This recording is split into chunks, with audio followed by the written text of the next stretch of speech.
Welcome to Norse Code, the #1 podcast for you Minnesota Vikings. I'm your host and producer. My name is James Pagashnik. Thank you guys so much for listening. And at the other end of the tin cannon string, we have our analyst and co-host. You know him from numerous blogs and podcasts around the internet, most notably from Pro Football Network. He is Mr. Useful Human, Arif Hassan. Arif, I can't imagine what we could talk about to start the show.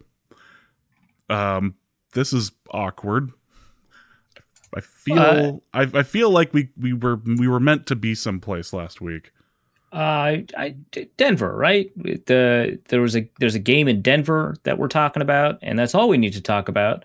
We both experienced some amount of that together. That is a shared experience that we can share on a podcast, right? The Denver game against the Colts. Yeah, that. Actually, I think that what we should do is what the rest of the country should have done, and take a page out of the Simpsons playbook from the Treehouse of Horror, and just don't look. All right. Yeah. Fantastic. My God, what a terrible game. Brutally bad game. It was so bad you got DiNucci talking crap about it on Twitter. And he was right to. That's the worst. It's got to be frustrating to be a man of a certain talent, of a certain, playing a certain position, and watching the play be that terrible and be like, dude, I'm right here. Can I go and do something here? Come on. But no. DiNucci had to sit on the couch like all of us did. We were all proverbially on that couch, sitting and screaming, why? I like to think that I willed all those people leaving at the end of regulation. I like to believe I willed that into existence. Yeah, no, that was definitely a you thing. Yeah, sure. I'll try to use my powers for good instead of evil. No, you won't, but that's good to know. All right, that's fair. Welcome to Norse Code, everybody. Before we start, I want to say a special thank you to everyone who reached out and messaged me or sent something on Discord or sent in a nice donation. Thank you guys so much. It's really appreciated. I did not enjoy the COVID experience. I think that's a fair statement. Apparently I was I had sent it out to you, and I'd sent it out to Dusty, and it was like, do I need to add anything to this, or this is what I'm posting? And Dusty replied back with the GIF of the from The Simpsons of, you can tell at this moment when his heart breaks. So appreciate the messages, the kind notes. As we've been off for about 2 weeks now. Apologies we didn't get a show, and apologies we couldn't do the live show and everything, but we're thinking about what we want to do for the rest of the year, so maybe we'll have an idea as to that in an episode or two. So check out, and we'll keep James in a bubble to make sure. Oh my God, I probably caught it at work doing the side hustle I was doing in order to raise money to go to London. I think that's likely where I got it. I'm the voice of the campus. I do the announcing for the volleyball and both basketball games, both men's and women's, and that's going to start later. But right now it's just volleyball, and I'm pretty confident that the student who was coughing at the table there probably was the only person I ran into that had it. I bet that's what did it.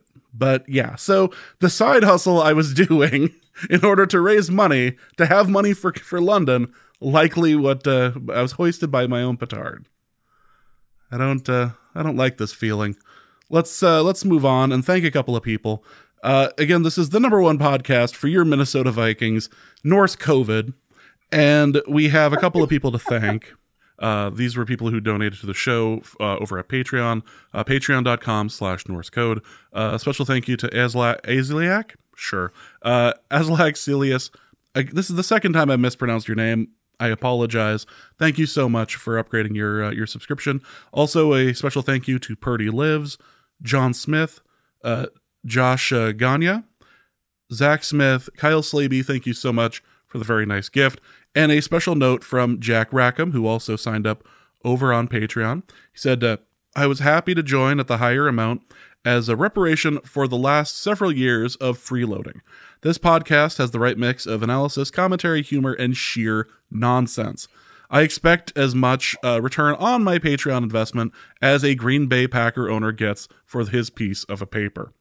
We can guarantee that, and also I am really loving the move to call it reparations to give us money for having listened to the podcast. I can't see that going sideways for us, and I think we should begin marketing it that way. Boy, I'm not really comfortable with changing the wording on the Patreon page to the reparations level of a donation, but I could be talked into it over on patreon.com/NorseCode. For $3.50 a month, you get access to bonus material. You get access to the Discord over at patreon.com/NorseCode. Also, you can go over to paypal.me/NorseCode as well, if you'd like to do just like a one-time donation, or you can go to norsecode.threadless.com and pick up a Norse Code shirt, a cup, baby onesie, shower curtain, an Arif throw pillow. It is getting closer to the Christmas season, and you can pick up yourself a couple of nice winter items that are Christmas themed over at norsecode.threadless.com. So all of that is all that aside, let's talk just a little bit about the Saints game. And I think I'm actually more upset about the fact I didn't make it to a double doink game than I am anything else about the London trip. But how exactly this was like I say this was an ugly win. We just watched the ugliest of wins. Right. Yeah. It's all relative, I think, in the 2022 NFL, which has just been mediocre game after mediocre game for sure. And the best games have been like afternoon games, right? Like the Dolphins come back against the Ravens, or the Eagles come back against the Lions. Phenomenal games that not many people got to see. It's just odd to think about that Geno Smith is doing well in Seattle, and you have the Eagles playing like the runaway favorites in the NFC. It really is just an absolute indoctrination of everything NFC at this point. Yeah, it is. I mean, it's just it's just there's just very little in the NFC that's compelling football. That's all there is. So let's talk a little bit about the game. We'll have a preview of the Bears game in just a little bit with Lauren Cox. But before we get to that, let's talk about the Saints game. It seemed to me, as somebody who was watching the game on the television, that this was a crowd that was fairly evenly split, although there did seem to be a bit more boos when the Saints came out than anything else. But Kirk Cousins didn't play great, but he didn't need to play super well. But what can you even say about the way this game went? It was ugly. Yeah, it was. I mean, shouts to Greg Joseph and Ryan Wright for just absolutely stellar performances. Ryan Wright we might need to consider like people getting his jersey. Like this might be the sign. This might be the time to do it. Yeah, I mean, I've never been this satisfied with the state of the Viking special teams. Plus, I mean, all of the stuff that tells us nothing about how good a coach is, like how he performs in pressers, tells us that Matt Daniels is a phenomenal coach, and I cannot wait for him to get snubbed again and again because special teams coaches never get their opportunities. But no, I mean, there were like some elements where, I mean, obviously Justin Jefferson had a really great game. You can't ignore that. But Cousins himself, just it felt like obviously it was a game with a bunch of missed opportunities. I don't want to take away from the fact that Jefferson had two opportunities to reel in catches that would have made Cousins look a lot better. Although I would also say that Cousins was partially responsible for both of those drops, one in the end zone and one, a deep shot to the sideline. But yeah, I mean, the pocket presence that Cousins, I mean, he's never known for having like amazing pocket presence or anything like that, but that felt like it was at a diminished value. His level of classic textbook style play, when it's a clean pocket, the reads are defined, and all you have to do is drop back and make a decision.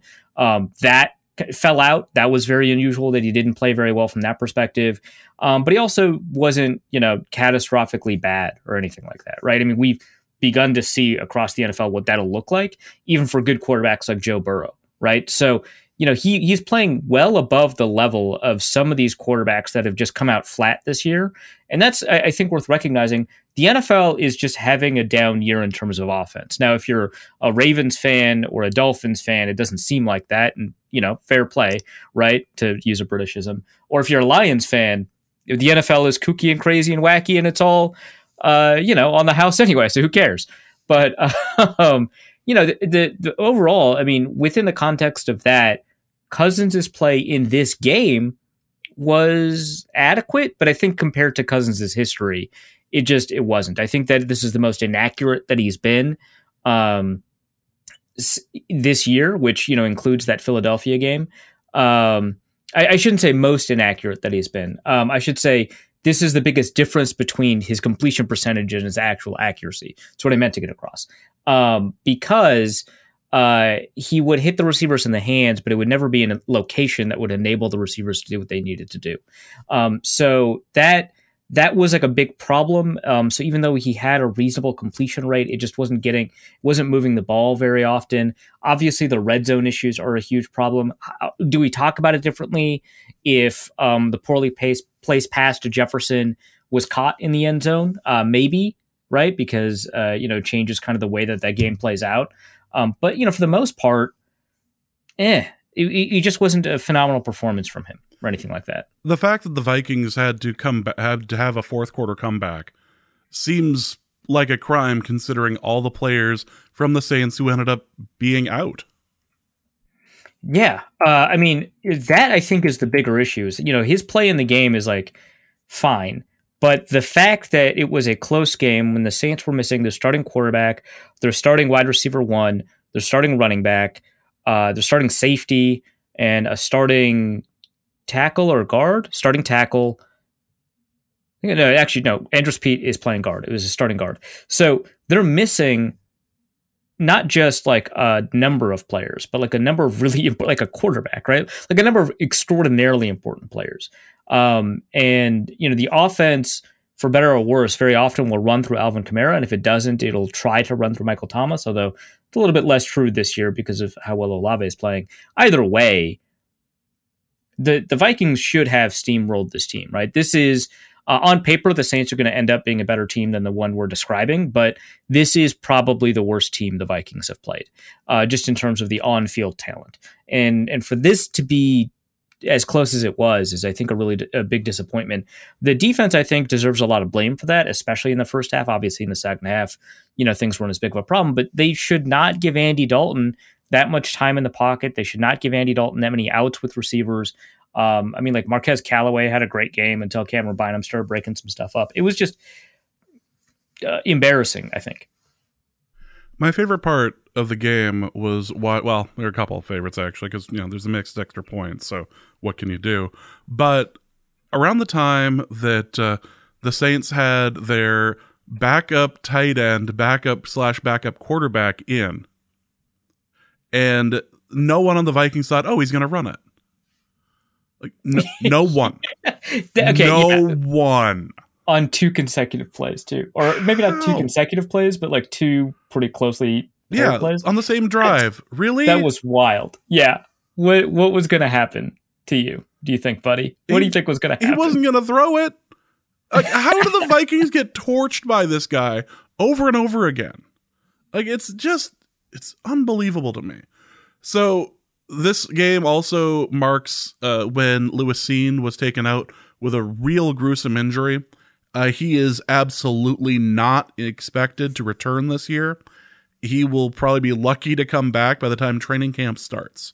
What happened with him after he had left? So he gets transported immediately to Cleveland Clinic in London, which there's actually an interesting question about that we'll get to in the mailbag. And he gets immediate surgery performed upon him for a compound fracture. They called it a successful surgery. Of course, very rarely will a team call the surgery unsuccessful, but to repair the compound fracture that he suffered, they didn't isolate, kind of what bone or bone group it was. Not that that would give me a ton of information, right? But certainly, given what we saw, right, we know that it was going to be quite a while. The Vikings will have at least one medical professional remain with Lewis Seen in London until he is capable of returning. Obviously, immediately after a surgery, they're not going to put him on a flight if they don't have to, and they don't have to because he doesn't need to be actually at the team facility. He has to be in the best possible care environment that's available, and right now that's going to be in London. And so that he's beginning the rehabilitation process there in London, and then when it makes sense for him to fly, he'll fly back, and I'm sure the team will announce that as well. So that's what's happening. The Vikings will be probably in constant communication with their own medical professional there. Yeah, that's what we know. It sounds like it is going to be an extraordinarily long recovery process. Like you said, it seems like he would be. This is all speculation, of course, on our part. We're not. First, we're not medical professionals. Second, we're not medical professionals that are in contact with Lewis Seen, right? But it would not shock me if his availability for training camp at the beginning of next season was in question.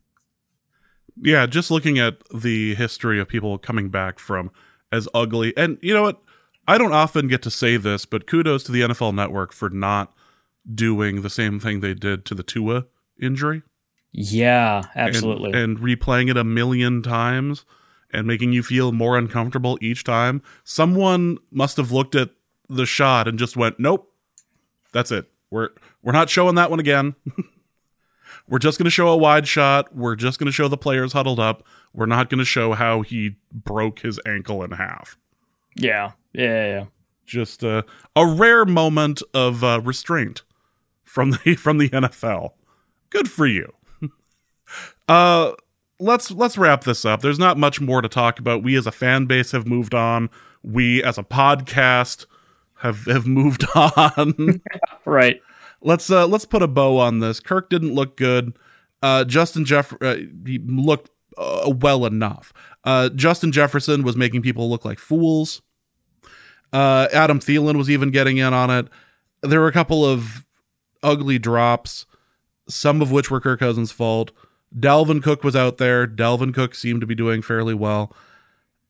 The Saints hung in, and the Vikings defense was to blame. Yeah. Well, and the special teams, right? Because Chris Boyd was able to force a fumble that, Yes. kind of helped change things. But yeah, the turnovers they were able to generate on defense and on special teams were a big part of putting the Vikings into a position to score offensively. The Vikings had 5 red zone trips. They didn't make the most out of that, but they had a number of red zone trips, and a lot of that was as a result of the field position generated by those turnovers. So while, the first half, the defense was really kind of a problem, in the second half, the defense did a much better job of, limiting the options available to Dalton, putting pressure on him, getting him to get rid of the ball quicker, creating some really excellent pass deflection opportunities, and of course, forcing those fumbles. So, the Vikings were in the game primarily because of the defense in the second half. I wonder if the Vikings win that game without that fumble on special teams.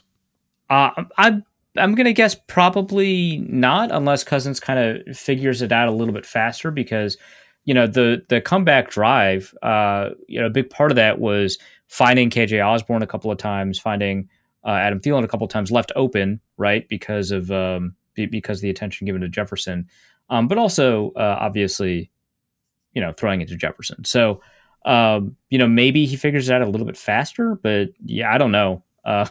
Osborne with over 50 yards on that last drive. Yeah, so being able to use the space available to players like that is like really critical But if he figures that out sooner without that fumble, that's kind of how that, because that was available, like, for most of the game from what I was watching. So, I don't know. I'm gonna guess still no, but there's always that, hey, maybe that changes the circumstances of the game. But that was a really high leverage play, really clutch play from Chris Boyd of all people. Yeah. All right, let's go to an interview that Arif conducted earlier today with friend of the show, Lauren Cox. You know him from the Locked On Bears podcast. He has been on this show a number of times. Arif likes to bring him on whenever we play the Bears. So we're going to go to an interview that Arif conducted earlier with at Cox Sports 1. All right, I'm here with Lauren Cox. It has become obligatory to mention for every show that this person has my favorite Twitter handle in NFL Twitter. It's Cox Sports 1. And in order to introduce him, I should tell you where you can find him. He is at the Locked On Bears podcast. He's also a producer at Wisconsin Public Radio. He's a morning news anchor at Lake 961 FM. He's play-by-play for 10-1059 The Hog. He's formerly the Wisconsin State Journal, NBCS Chicago, the Bears Wire, the Daily Cardinal. Did I miss anything? I mean, you've already gone way too far, so... You wouldn't give me any guidance, so I had to go in the other direction. I grade games for Pro Football Focus on the side here and there. Oh yeah, there's PFF liaison. That's what I'm going to call you, even though that is technically officially a position, I believe, at PFF, and one you do not hold. I'm an analyst. They call us analysts when we grade games. Analysts, yeah, and you don't get to analyze anything, right? You just grade. Well, I mean, we're assigning grades on every player on every play, but we're not like stepping back. We're analyzing the film. We're grinding. Sure. All right. So #tape grinder Lauren Cox. Before we start talking about the Chicago Bears, and I know that you want to delay any conversation you can have about the Bears. That's why I came to delay the conversation. Are you more of a hate to lose guy or a love to win guy? I just saw that from the Vikings special teams coordinator, right? Yeah, Matt Daniels. Yeah. I had to think about it for like a half second. I think I'm a hate to lose guy, but I feel like I would rather be a love to win guy. Yeah. Is it because you feel like there's inherently more joy in that approach, or what? What's the reason? Yeah, I think exactly. There's inherently more joy. Like I feel like being a hate to lose guy is like minimizing loss and minimizing consequences and sort of like doing the most to sort of protect yourself from pain, damage, loss. And you're better off more so striving for the positive and rolling with the negative that comes. But I think in limiting the loss, you're also limiting your ability to gain and prosper. And so you end up on a net sort of lower place, but it might have fewer swings, but overall you're missing more than you're preventing. I get that. So I get that. I understand like that there is definitely a level of how you approach your contest, your strategy, your game in that. To me, it doesn't seem to affect it that much, right? Because I'm still a go for 2 down 14 person, right? Like I still think that you should pursue analytical edges. I think you should increase volatility when you're the underdog. I think you should pursue strategies but emotionally, when I'm in a position where I'm competing, right? Emotionally, I just get relief when I win, and a relief from losing basically when I win, and I don't get the inherent joy in winning. I'm not saying I don't understand it. I was once a child. I definitely enjoyed winning, right? But it's just I think the world has beaten out the joy of winning, and it might just be an expectations thing, right? If I expect to win, it's just a relief. I think Tom Brady described this too, right? That winning the Super Bowl is a relief every year. So, I don't know. I tend to side with the Viking special teams coordinator, whose name I've already forgotten, where he said, when they talk to prospects about it, the prospects would say they hate to lose more than they love to win. They've never been in an NFL winning locker room before. And I kind of feel like... Do you think Brady might have been in an NFL winning locker room before? I think Brady is an exception and has clinical mental conditions that make him over. Like he is obsessive compulsive to the nines that maybe don't make him the example that we should all look towards. It's like, oh, hey, maybe I should be like that, because he just isn't isn't like the rest of us. Before we continue talking about the Bears, I just one last moment on this thing. Who do you consider to be an elite quarterback in the NFL right now? Just give me a list. Like who are the elite quarterbacks in the NFL? Yeah, I mean, however you want to interpret the question. I'm not going to like debate you unless you pick like Justin Fields or something. Sure. I mean, it's hard because, like, for example, I consider Aaron Rodgers an elite quarterback. I don't think he has been, like, the last game or two has he been playing at that level, but I do think by the time we get to the end of this season, that will normalize and fine. So, like, all right, Rodgers is on the list. Who else? Like, I would put Justin Herbert in that same category where it's like Herbert. It's not there yet, right this very moment, but we know he's capable of it, and I'm confident. Once he regrows his ribs, yeah, for sure. Who else is on the list? I'm running through the list of quarterbacks, or running through the list of teams on my screen, so I can make sure I'm not forgetting anybody. Tom Brady for sure. Patrick Mahomes for sure. Patrick Mahomes. Lamar Jackson. I'm Josh really Allen? No. Josh Allen for sure. I haven't gotten that far down the list yet. I was stuck on Russell Wilson, and I'm. But for the purposes of this exercise, we'll throw him on the list. You don't have to be accountable for it. Don't worry. Okay. Joe Burrow. Yeah. All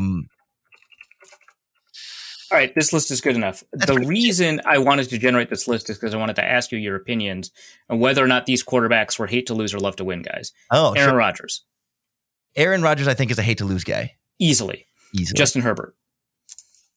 I think he strikes me as hate to lose too. He does to me, even though he's younger, and I think this list will skew love to win younger, hate to lose older, but I think you're right. All right, Tom Brady. Well, we know the answer to that. Yeah. Patrick Mahomes. Patrick Mahomes loves to win. You're probably right. He just has fun out there. This one is interesting. I think we'll agree, though. Lamar Jackson. Lamar Jackson, I think, loves to win. I think so, too. Okay. Josh Allen.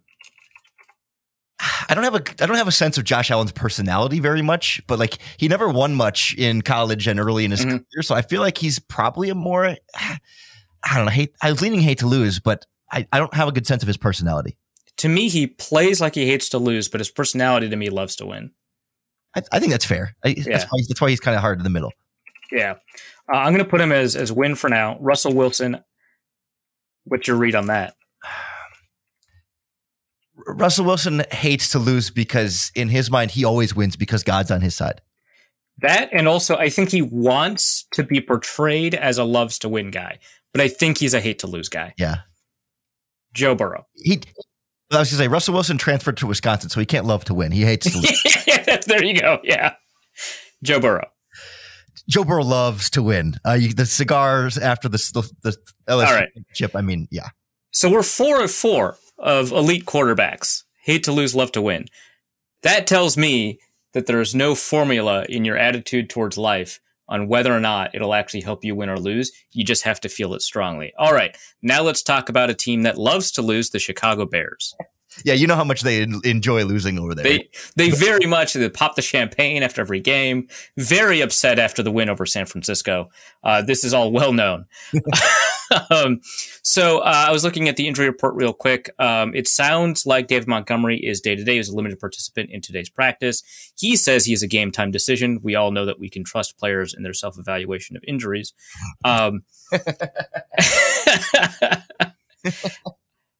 Two defensive backs named Jalen, the good one, Jalen Johnson, also did not participate. I believe he's not even expected to play. Jalen Jones, who I don't know anything about, was a full participant after an illness. And I don't know that there's anyone else significant on the injury report. Did I miss anyone? No, that seems like the main cast of characters. I mean, they've had a couple guys come off the injury report that were last week, but I think. Yeah. And then Justin Jones, defensive tackle, just got added to the injury report that just got released. Hip, limited participant. I don't know if anything will come of that or if it matters. All right, so typically we talk about the offense first, so let's do that. What gives? It's I don't want to say a perfect storm because I think that makes it sound like too much of an excuse, like there's nothing they can do about it. But it's this combination of the offensive line. An ideal combination, a tempest, if you will. Yeah, but not a perfect storm. Yeah, it's a confluence of bad things happening at the same time, and like it's this combination of, so like first and foremost, the offensive line, it can run block well, and they've got very good running backs. Like those are things that have been true this season that they've been able to rely on as the strength. That is not enough to score a lot of points and win a lot of football games. And so what the problems are, which is more so what you were asking, the pass protection is not good.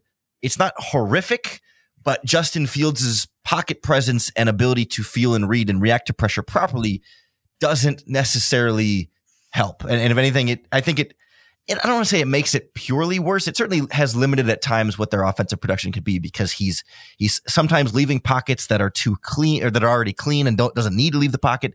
Sometimes he's too quick to scramble. He definitely trusts his legs a lot, and you don't want to kill a guy when he's scrambling for 13 yards and picks up first downs on them, but it's not the most productive the offense could be when he does have open receivers downfield sometimes on those plays that he's too quick to leave a clean pocket. Sometimes it is just a bad pass protection in front of him and he's got no chance. Pass rush is already in his face right after he gets the snap, and he's got to scramble and run for his life, and that's no good. And then sometimes receivers legitimately aren't getting open, and it's been hard to find plays where you get good protection, a good pocket presence, good read by Justin Fields, and have receivers downfield all at the same time. Each thing has happened individually, and sometimes he'll get two of the three, but all three has been too much of a challenge for this team. Incredible. So Justin Fields, I believe he's not even crossed the 16 start mark yet. When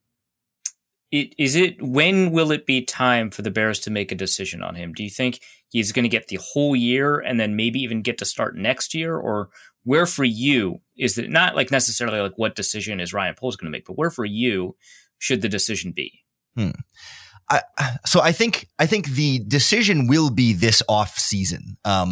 Whether or not what Ryan Pace is going to decide, we'll see. But he's for sure going to get this entire season, and I do want to see the entire season and see how he grows from week 1 to week 17 or week 18, I guess, because his flaws to me have seemed like things that more so need to be worked on in live games, in live action, where you can practice some pocket presencey stuff, but when the pass rush can't actually hit you and there's no actual stakes to what's happening in that moment, I don't think you can fully simulate what's firing in your brain in a real game when it's a real pass rush and there's a real score and a real clock and all the things that you just can't simulate some of that stuff. So I think he needs to be in games to build the experience and the practice that he needs to work on the flaws that he has. And so I need to see what these next 13 games left in the season are going to do for his development before I see what's going to happen next. But I can't help but feel like if Ryan Poles is drafting in the top 10, in the top 5, maybe,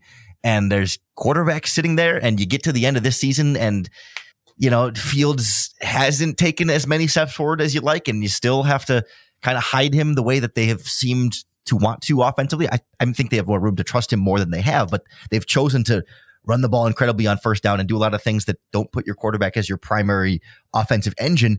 To me, I can't help but feel like without some significant progress from here, that temptation is going to be really hard for a young general manager that didn't draft this quarterback and has been very quick to move on from players from the past regime that he doesn't see fit.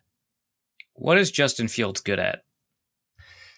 I always like to describe it as Justin Fields makes the difficult things look easy and makes the easy things look difficult. And that means his downfield passing accuracy has been pretty phenomenal for a young player, especially. I mean, he can stay when he's got that time in the pocket and he's not escaping because of pressure and he's got an open receiver downfield, like he can step up and deliver some really nice throws, some really difficult balls to the sideline, puts it up like a nice back shoulder fade. He can hit those, or guys, streaking up the middle, good timing, hitting guys in stride on some of those plays that it's like, wow, you don't see a lot of young quarterbacks that can hit some of those passes. And so it's like, great. Like that's a really hard thing to teach quarterbacks, or same thing, like some of the inherent things he can do with his legs. I mean, he's not Lamar Jackson level, but he's like right in that next tier of making guys miss in the backfield, extending plays, and when he gets past the line of scrimmage, really being faster than a lot of the guys on the field, quick, dynamic, and just you can't teach guys to be that type of athletic at the quarterback position. And so it's like, okay, like these things are he's got some of the rarer things that are harder to find, but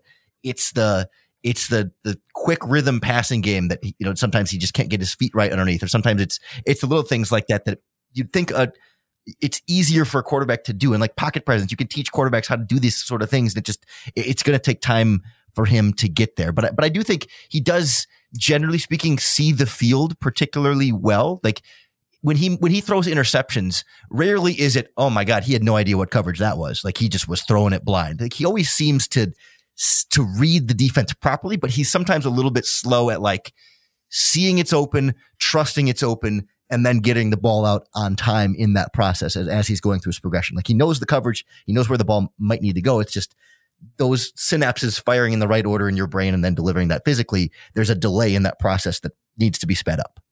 All right, so two things about what you said I want to get some more context on. You're a big PFF guy, contractually you have to be. So Justin Fields is a 49.8 PFF grade when throwing deep. That is the third worst in the NFL. And also he has the longest time to throw in the NFL. And to me, that would suggest that even if he's reading the field correctly, maybe he is, maybe he isn't, it's taking him a long time to do so because he doesn't trigger, right? He doesn't get rid of the ball as soon as a typical quarterback might diagnose the defense in front of him. So how do you reconcile this? What is kind of the explanation for why that grade's so low? Why his time to hold on before throwing is so long if like all of these things are the case?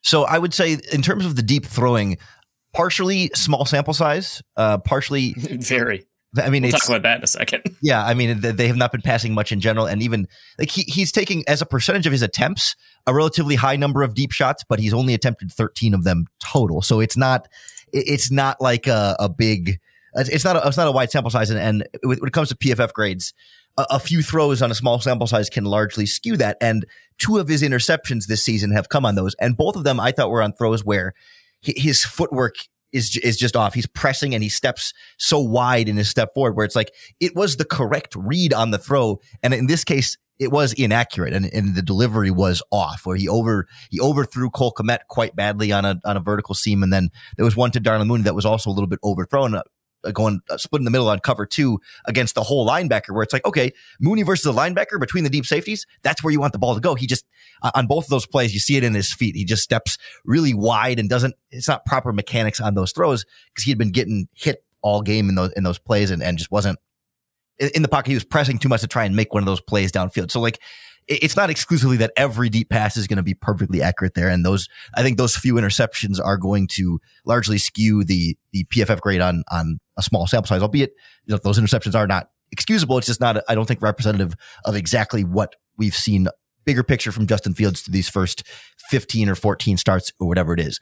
In terms of time to throw, I think what you're seeing from Fields is that on plays when there's no pressure, his time to throw is on the higher end, but not extreme. Like when PFF has him on plays that are kept clean this season, his time to throw is 2.61 seconds. Like the average is for a regular throw is like 2.5. So like he's on the higher end of quarterback spectrum, but we've seen other quarterbacks have success with a similar time to throw. And so from there, the time to throws get extended or get exaggerated by, those include scrambles and plays where he's extending the play with his legs because there's pressure in his face. And so I think if you looked at like the time from snap to when he's first under pressure on plays when a pass rush is actually causing that pressure and he's not leaving the pocket, that I think you would get a more holistic picture of like, yeah.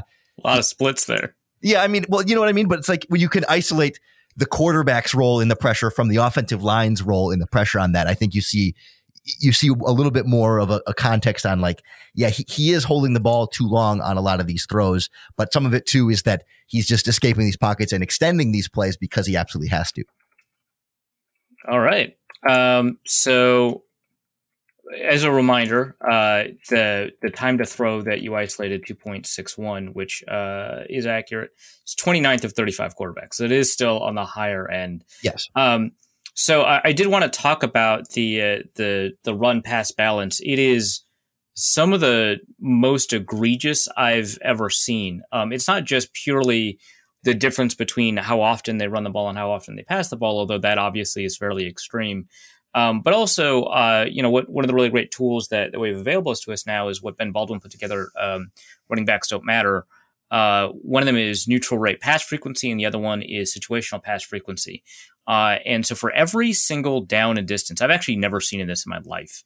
For every single down and distance, the Bears are 10% or more I shouldn't say 10 percentage points or more likely to run the ball than the NFL average. It's not just that they're more likely to run the ball than the NFL average in every scenario. Again, something that is fairly rare by itself. I don't think even the Vikings have done that under Mike Zimmer, but rather 10% or more in every single down and distance bin that they isolated, including a couple of instances of minus 30% that includes a second and short, where the data seems to indicate that they've never thrown the ball. I know that Justin Fields is the least efficient passer, or among the least efficient passers among intended starters for the season this year. But that seems crazy. It does. And the coaching staff has said repeatedly, like, they claim, well, it's not about Justin, and it's not about. Yeah, I bet it's not. It's not about the passing game. They just say, like, we're calling the plays and doing the things offensively that are going to put us in the best position to win football games. And so it is about him. Well, if passing the ball does not put you in the best position to win games, then that says something about passing the ball. That's what Bears fans have struggled to understand about those statements, right? Like, yes, you are correct. Look, when they say, we're 3rd and 3 from the 5, whatever, and we're going to run the ball twice, or we get on the goal line and we're going to run the ball 4 times because those are the plays that we thought gave us the best chance to win. Like, that tells you something. Maybe not.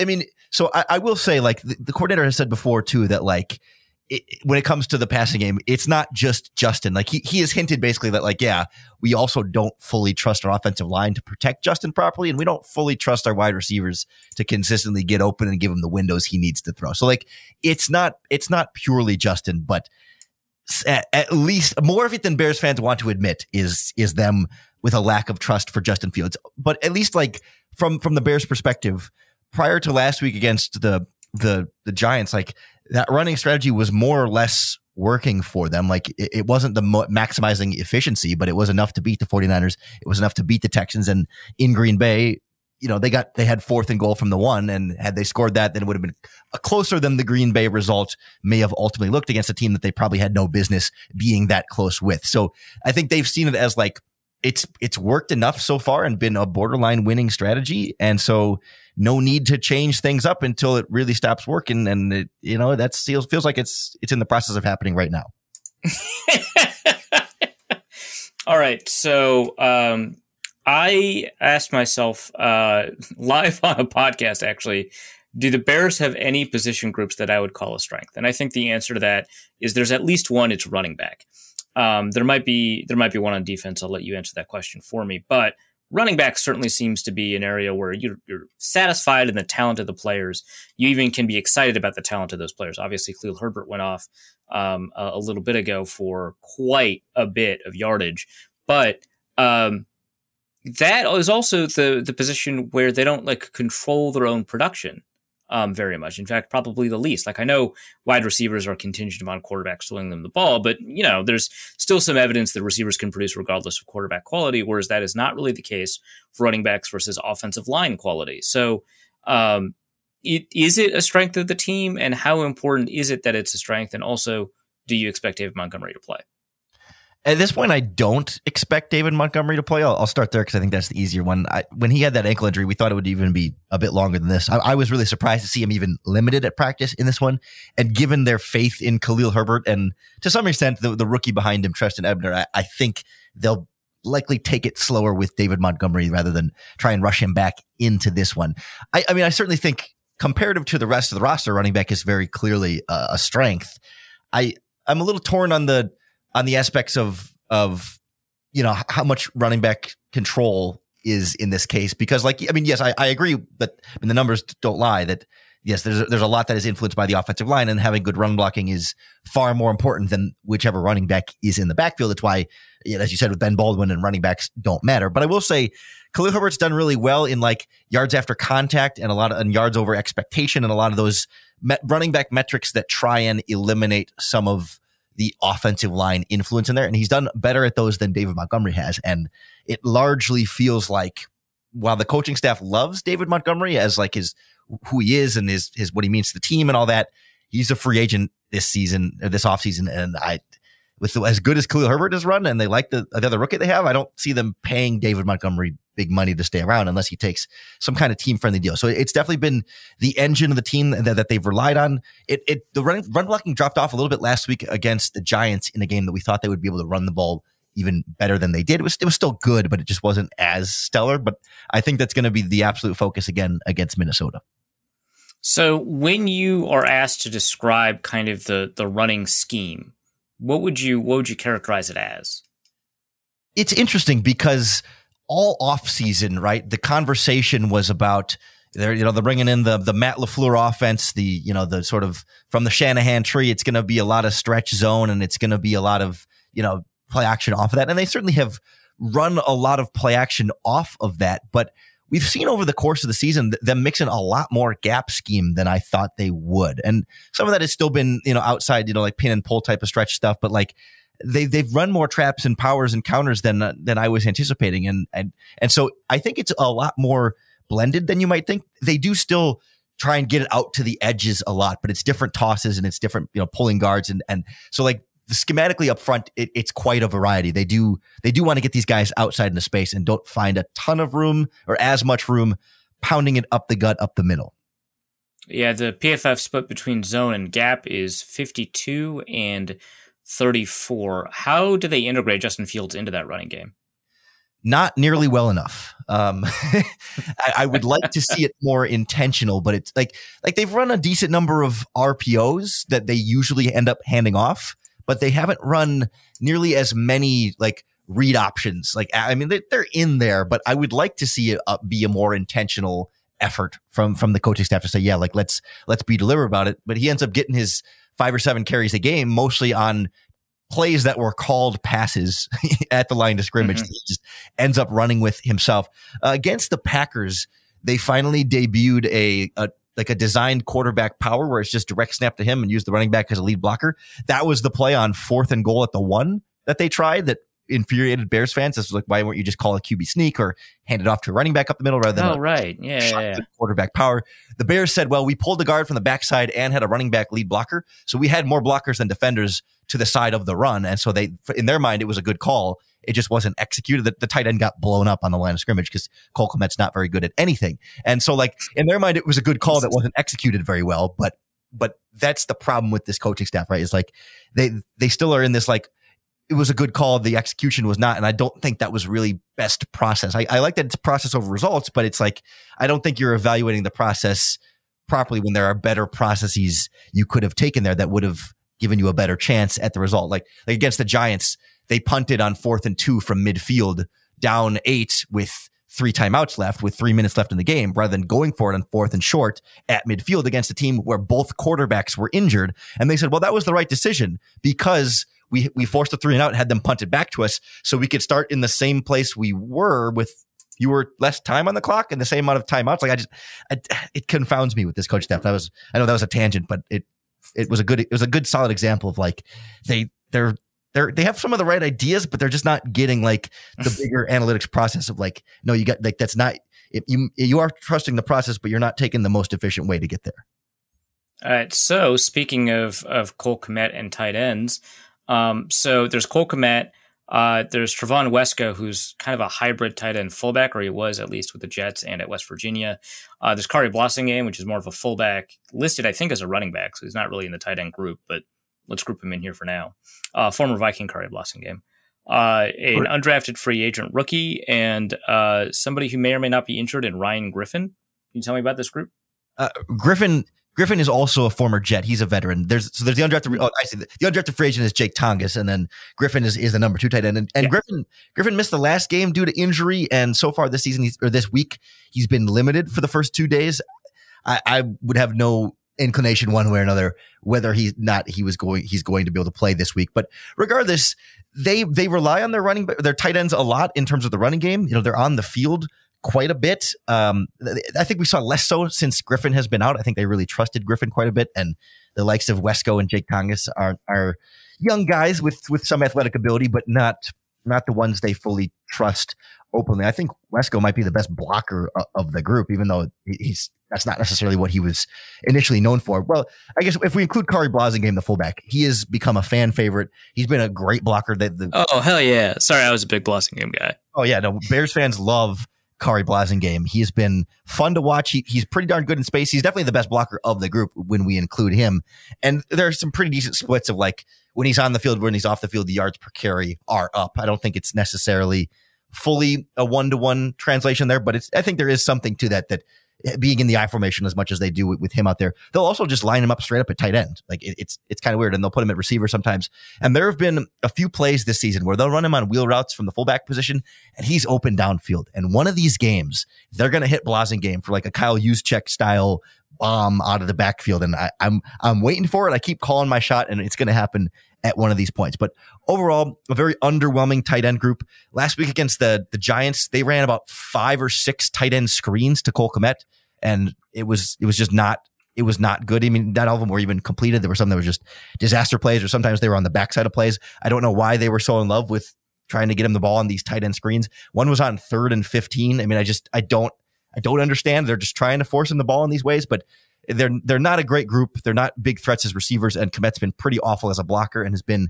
one of the reasons why the offensive line and the protection and pass protection hasn't been great, and he's been vulnerable at times in the running game as well.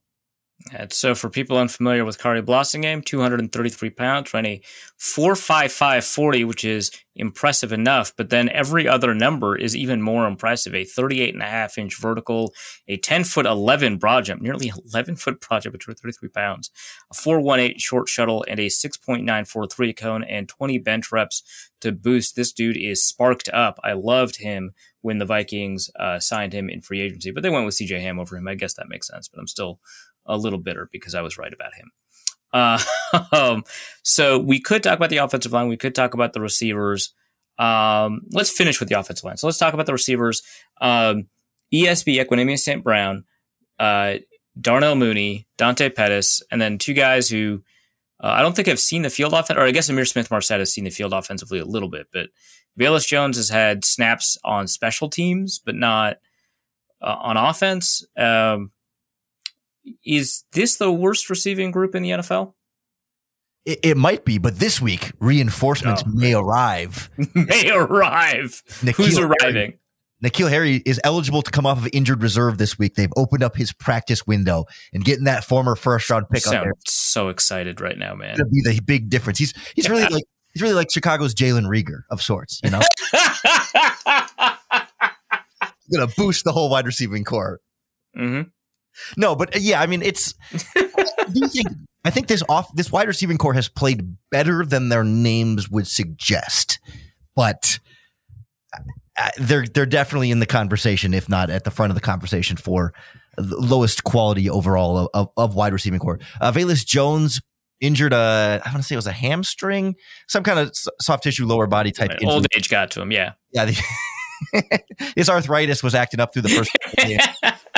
So he last week was his first game of the season against the Giants. He did exclusively special teams and muffed the critical punt at the very end of the game that cost them a chance to drive down and tie it. Sorry, this is this guy's only job as a 3rd-round pick? Currently, I think they're just still getting him up to speed in the offense. They're all the talk is that he's going to play the Deebo Samuel role, that they'll use him in the backfield, in the slot, and out wide, but one thing at a time. And they've sort of inferred, reading between the lines, that like it's been a little bit slower for him to get up to speed on the offense maybe than other players. It just takes some guys more time, is kind of the way they say it. So I'm not expecting a big offensive role from him yet in this one. And so it's going to be almost exclusively Mooney, Equinemius St. Brown, and Dante Pettis. Like that's the big 3, the little 3 at wide receiver. Little 3. Yeah, that's fair. Yeah. And then, Amir Smith-Marset will occasionally rotate in when they absolutely need him to. I think EQ St. Brown, he's been better than I expected for a guy that was cut by Green Bay last season and then eventually brought back during the year. Like he's not a real NFL number 2, but like for being the number 2 in this Bears offense, I thought he's getting open. He's not a dynamic playmaker, but he's exceeded the expectations. I thought he'd be more like wide receiver 4 in this offense when Byron Pringle was supposed to be an option and Velus Jones was supposed to be an option. I thought EQ would kind of be number 4 after them. And Pettis, he's a pretty good route runner. but it's just route runners, man. The whole receiving core that plays is route runners. Yeah, and he's not like I think he's only got like one big play this season was a scramble drill touchdown where there wasn't a receiver within 20 yards of him, and he ran 60 yards after the catch for a score, and like that's been about it. He's again like for a guy that was signed off the street in May who hasn't really had NFL production, like he's doing better than I thought he would. But when one catch for 51 yards and a touchdown is better than the 0 I was expecting. Yeah, let's talk about the offensive line. So a pair of tackles who are 5th-round picks sounds awful. Sounds like it's actually not that awful. The bigger problem's in the interior. Braxton Jones, Larry Borum, 5th-round pick this year, and then also last year.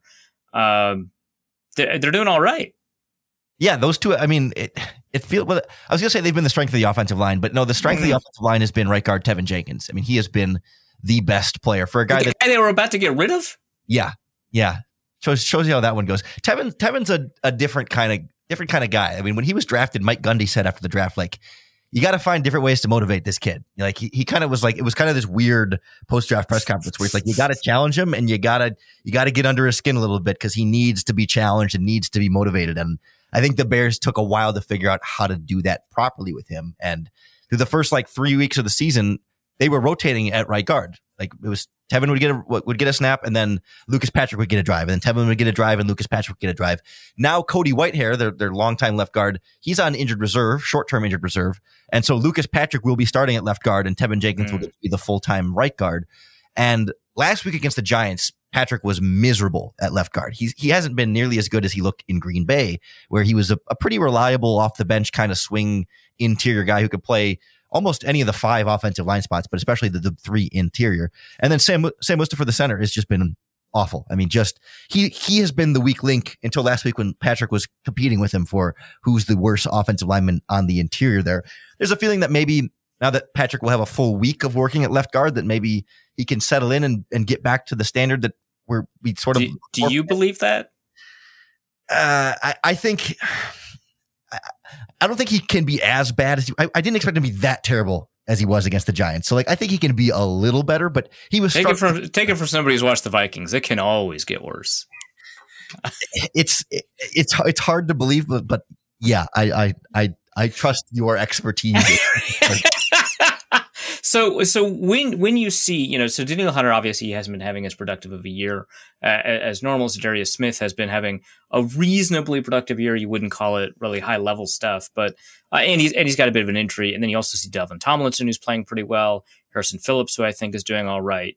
When you see that group, and also former Bears nose tackle Kairos Tonga, when you see that group line up against this offensive line, what are your thoughts? Yeah, I find myself most scared about Dalvin Tomlinson, not because I think he's purely the most talented, but just because I fear that matchup the most with Mustafa and Lucas Patrick. Like, certainly Zadarius Smith and Danielle Hunter both are far more talented than the offensive tackles they will be playing in this game. And it's not to say that like in my head, I'm like, oh, they'll be fine. Like, no, there's going to be some trouble at those spots, but it's more so a larger fear for what the Bears have on the interior than what the Bears have on the outside. Like Jones and Borum, they both play like, how you would expect like a rookie 5th-round pick who beat out Riley Reef to start. He plays about how you would expect. Where it's like, no, he's not great. Like he's not a Pro Bowl kind of guy. He's not having a rookie of the year kind of season. No, absolutely not. He makes mistakes and is going to be beat for pressure sometimes.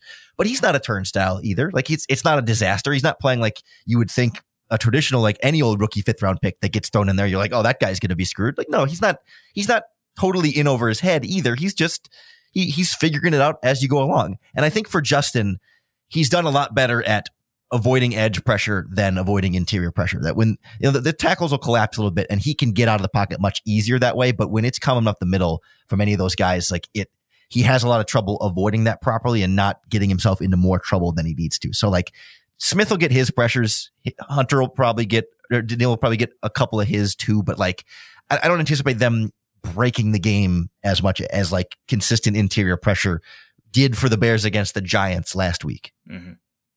All right. Well, let's unless there's something about the offense I missed, let's talk about the defense. So I don't really recognize most of these guys. I mean, like I do, right? Like I recall Travis Gibson's been around for a while. Justin Jones, I believe, did all right with North Carolina State. Angelo Blackson's bounced around the league. Like I reckon, like Al-Qadim Muhammad, I remember him getting drafted. I recognize these guys, right? Like Muhammad had really great college production. He was like, I think like a third round pick or something like that. But like, you know, it's mostly a no-name defense, right? It's like Roquan Smith, Eddie Jackson, Robert Quinn, couple of draft picks. Is there any unit on the defense that you consider like a strength?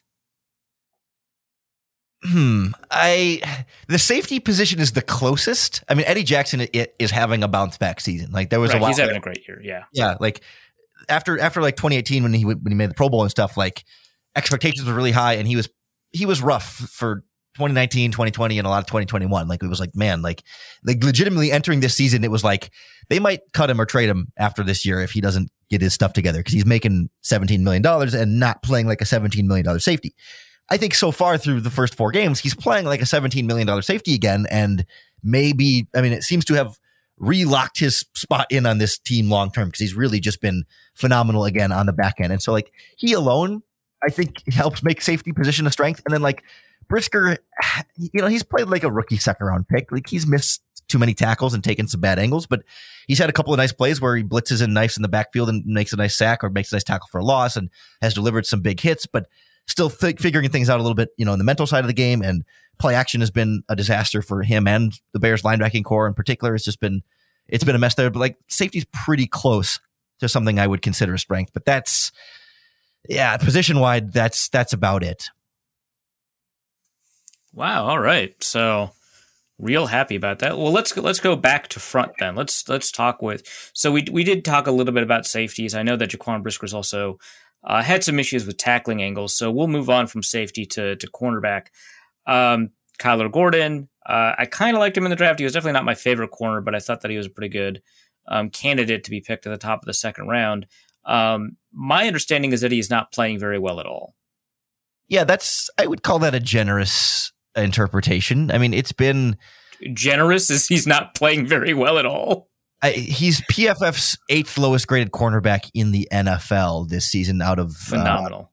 Let's see. I was going the other direction. He is the 104th ranked cornerback in the NFL. And it's been rough. So the Bears, I don't think they've done him a ton of favors in that they start him. So he's the outside cornerback in base and the nickel in the slot in nickel. And that's a lot to put on a rookie player. And it's clear at this point that that's been too much for him to handle, right? Especially, I think the slot is where he has struggled more. I haven't looked at like specific splits on how he's done an outside versus slot, but like anecdotally, eye test wise, it feels like the slot is where he finds himself late to read and react. You know, when receivers have that sort of two-way go, when he can't rely on the sideline as sort of one of his sort of tools in the toolbox there, it's felt like that's where he's been most vulnerable. And other teams have really made it an emphasis point to go after him. I think he's the 7th most targeted cornerback in football so far this season. And he's given up almost 75% completion percentage, a couple of touchdowns and a lot of yards after the catch. It's just been,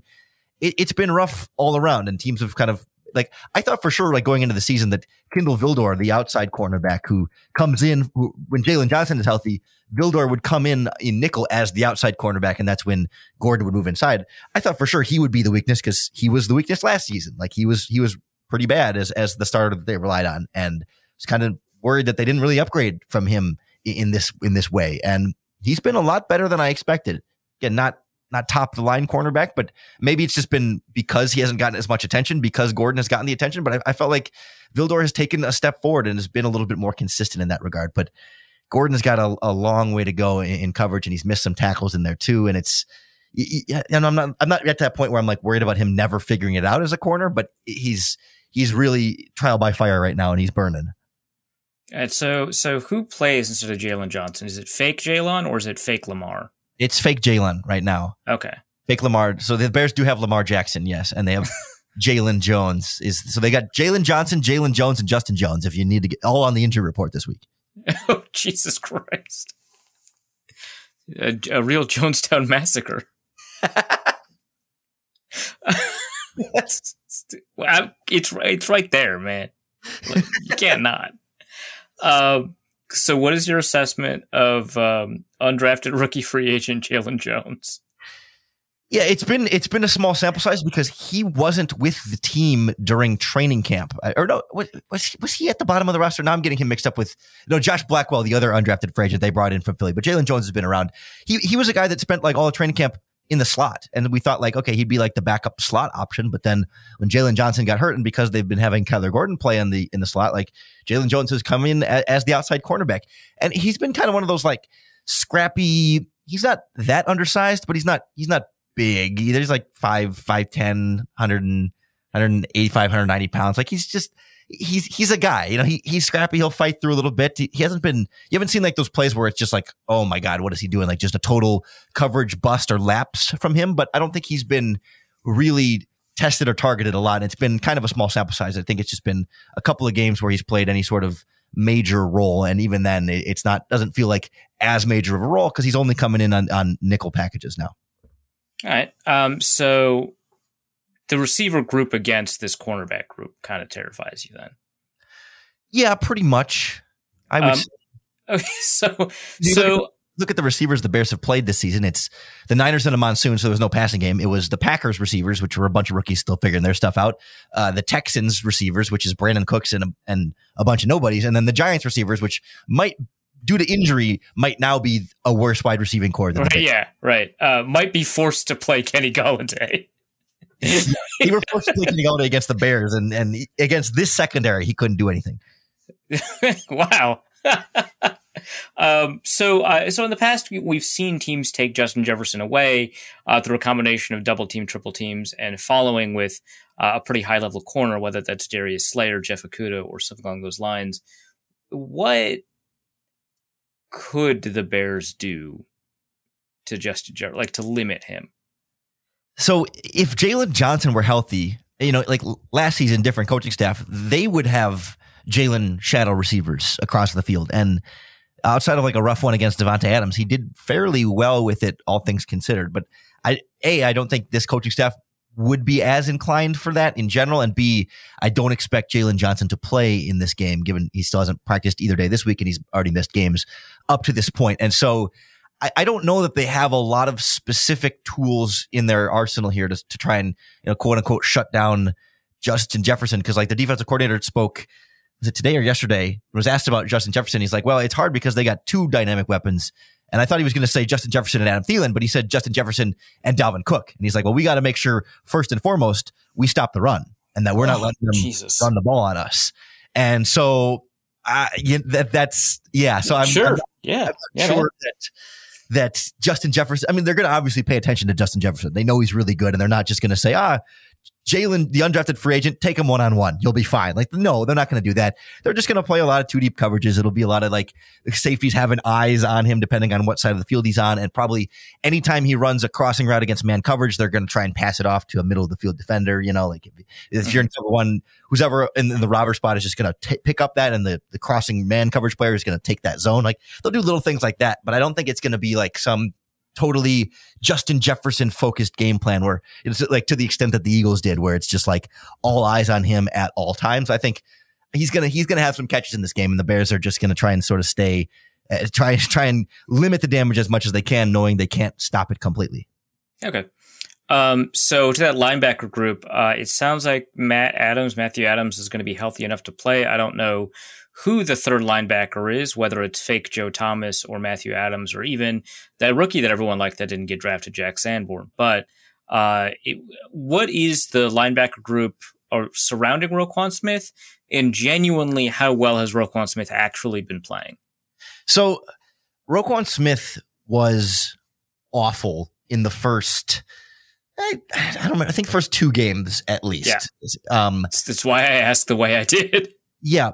Then week 3 against Houston, it seemed like it clicked quite a bit more, and continued last week, where it's like, okay, he's playing more to the level of expectations that you would expect, with the exception of play action, which continues to be just devastating to this Bears linebacking core, plus Jaquan Brisker, and I guess occasionally Eddie Jackson, but much less often Eddie Jackson, that they have just they're really, really slow to figure out where the ball is. It's not that they're taking 4 steps up to the line of scrimmage every time, but it's like the quarterback already has the ball and is already rolling away from the pocket, and they're still looking at the running back trying to figure out if he has the ball. And it allowed Daniel Jones to get a lot more yards against this Bears defense than he ever should have been able to throw with the wide receiving core that he had. A lot of it was tight ends too.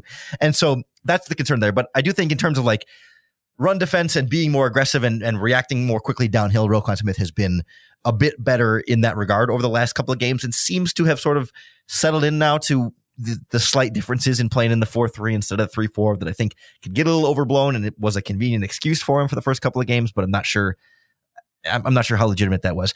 So then in nickel, the other one is Nick Morrow, formerly of the Las Vegas Raiders, another guy who's like a really freak athlete at linebacker. The Bears have a ton of speed there, but neither one of them can get through a block. I mean, to save their lives, they just cannot fight through that contact. They have to run around said contact. I think Nick Morrow is listed at like 215 pounds. Like it's not great. He's not a bulky guy. He's not a strong guy. And they both get washed out down the field.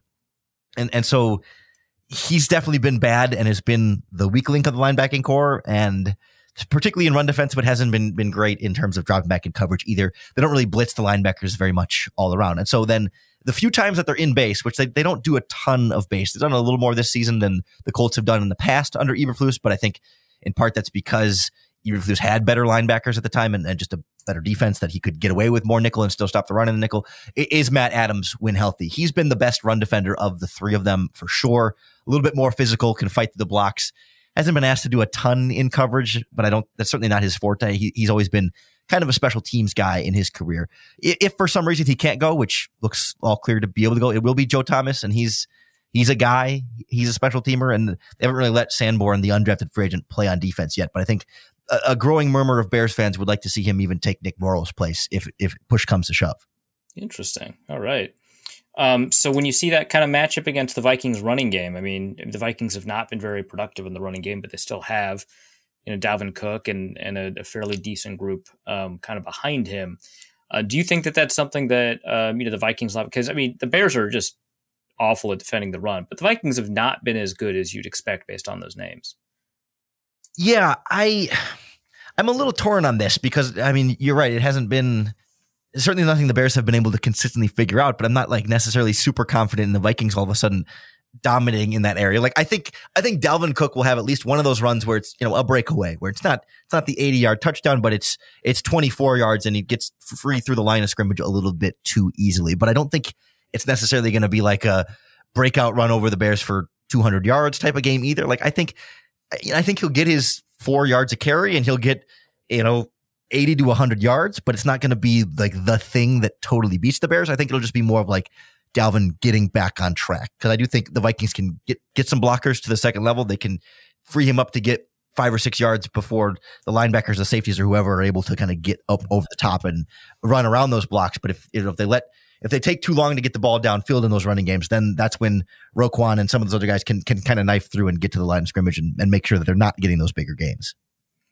All right. And this defensive line and pass rush. So I already mentioned a couple of names. Obviously, there's also former Viking Armon Watts. You've got, is it Mike Pennell or Pennell? I'm pretty sure it's Pennell, but no one knows for sure. It's one of the Bears' big mysteries. Fair enough. I recall he was excellent at the AAF for, I want to say, the Stallions, the Salt Lake Stallions. That sounds right. But I mean, the guy is Robert Quinn. I remember Al-Qadim Muhammad being kind of one of my draft crushes because of his productivity, but he's been kind of all right, it sounds like, since entering the league. What is the state, basically, of this front four? So the pass rush has not been great, and I feel like I've started. That's been every position group, right? Yeah, this position has been not great. But they have talent there that they like. It's just a matter of guys getting more consistent and putting things together there. So Robert Quinn is, I think, in the top 5 of highest percentage of pass rushes facing a double team this season, and I think that's largely a big part of the difference in production we've seen from him compared to last season when Khalil Mack and Akeem Hicks allowed him to have a lot more one-on-ones and he could have 18.5 sacks. I mean, it was also just a sort of individual Herculean effort. And there's still some speculation as to how much he really wants to be here and how much the team really wants him to be here, but they never found really a trade for him. And I still am not convinced that trade deadline comes around if they might not try and Von Miller him and get some extra draft picks for next season. We'll see how that goes. But like, they don't have much else producing consistently.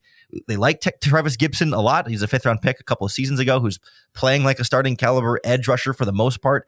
Production is still getting there, but he's big, strong, physical guy that, you know, holds the edge decently okay in run defense. I mean, it hasn't been great, but like he's been a brighter spot than Al-Qadim Muhammad, who's quickly soured in the fan base's eyes that they don't want him on the field anywhere near the field because it feels like he gets blown up way too much in the running game and hasn't really been nearly as consistent of a pass rusher as they would like him to be. But he's the guy who came with Matt Eberflus from the Colts and was sort of like the incumbent here to lead this defense and lead that group up front. So he's, of course, going to get his snaps. And so you see on third downs, a lot of times they'll put Travis Gibson or the rookie Dominique Robinson in at 3 technique and kind of have that 3 defensive end pass rushing group there. Robinson flashed a couple of sacks in the first game against Trey Lance, and he was recruited to Miami of Ohio as a quarterback and then switched to wide receiver for 2 seasons, then switched to edge rusher for his final 2 seasons and was drafted by the Bears in the 5th round. So like he's only been playing this position for, 24 months at this point. So it's new, but he's a freak athlete as a result because he's a wide receiver. He's a bulked up wide receiver. So like there's those like rookie season Leonard Floyd kind of flashes where if he's just faster than you and has a good motor, he can get some cleanup sacks in there. And that's about what he's been able to do. Interior wise, Justin Jones from the Chargers was their consolation prize for missing on Larry Ogunjobi. And he's been okay. There have been flashes of pass rush there, but not as much as you ideally need from a 3 technique in a 4-3 scheme like this. And behind him, I really liked what we've seen from Armon Watts.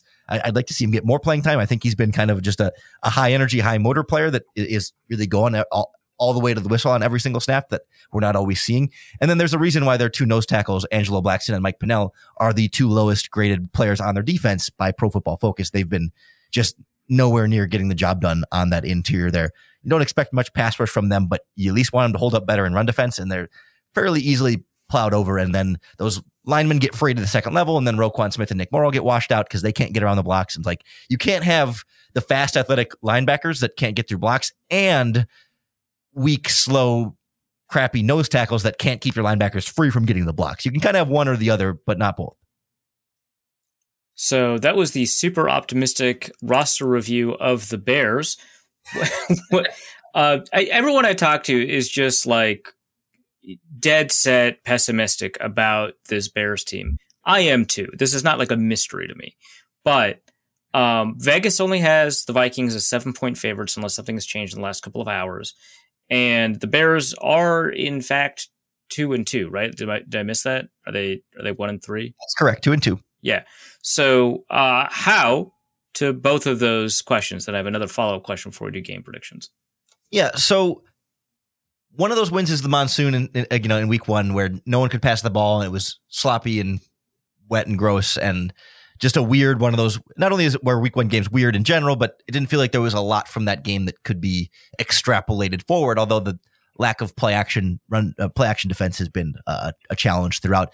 But so I think part of the reason they're 2-2 is because they got lucky. Well, not lucky, but they got the 49ers in a weird situation and then played the Texans and really almost beat the Giants. I don't think the Giants are particularly all that good. So like some of it has been quality of opponent. They've also been pretty good at like, holding up in the red zone and like generating a key turnover here and there when they've absolutely needed it. And it's like the little things like that, or a special teams play here and there, or a turnover where it just gives them that extra drive. And they always just find a way to do like just enough to somehow pull out a win where you never really felt like they were clearly the team playing like the better team all 4 quarters, but they just kind of scrapped and clawed and made a play here or there when they absolutely needed to and were able to win the game. And they've very much been a second half team. They have not allowed a touchdown in the second half of any game this season, and they want to wear you down so that by the 4th quarter, your guys are tired and beat up and don't really want to be playing anymore, and their guys are still firing on all cylinders and energized and excited to be out there. And I think, well, that's probably not very quantifiable. They're just excited to be out there, man. They just love playing football. Just happy to be here, man. Having a good time. I don't think it's very quantifiable, but I do think it's something that they do feel like they do quantify their players' hustle. So Matt Eberflus' famous thing is this HITS principle. It's hustle, intensity, turnovers, and smarts, I think. And they go back through every single game and record every single play. Every time a player loafs, anytime they're caught jogging or not sprinting to the ball, whenever, and then after each game, they hand them a report card that says, here's how much you loafed in that game, do better. And they call them out in front of the team meetings and all that stuff. It's a whole thing. So I really do think they may hustle a little bit better than some teams. I'm not going to say every team that they're the most hustle tough team in the league. Most hustle team in the league. Yeah, but I do think there's some level of something that they do gain out of that in certain situations. Hold on. That's the most football guy use of analytics I've ever heard in my life. Yeah, we crunch the numbers on the loafs out there. Yeah, right. It's the 90% club. Not very many guys make 90%. I hired an analytics guy and was like, hey, so they keep on saying analytics can't measure heart. What if it only measured heart? Can you do that for us? Yeah, our galaxy brain, right? We're not going to follow the analytics on when to go for it on fourth down or when to kick field goals, but we are going to measure heart and hustle and grit better than anybody else. Better than anyone else. Chicago Bears football 2022. All right. Do you think it makes sense the Vikings are favored by 7, or do you think it should be more or less? I know 7 is a tough hurdle to clear for Vegas.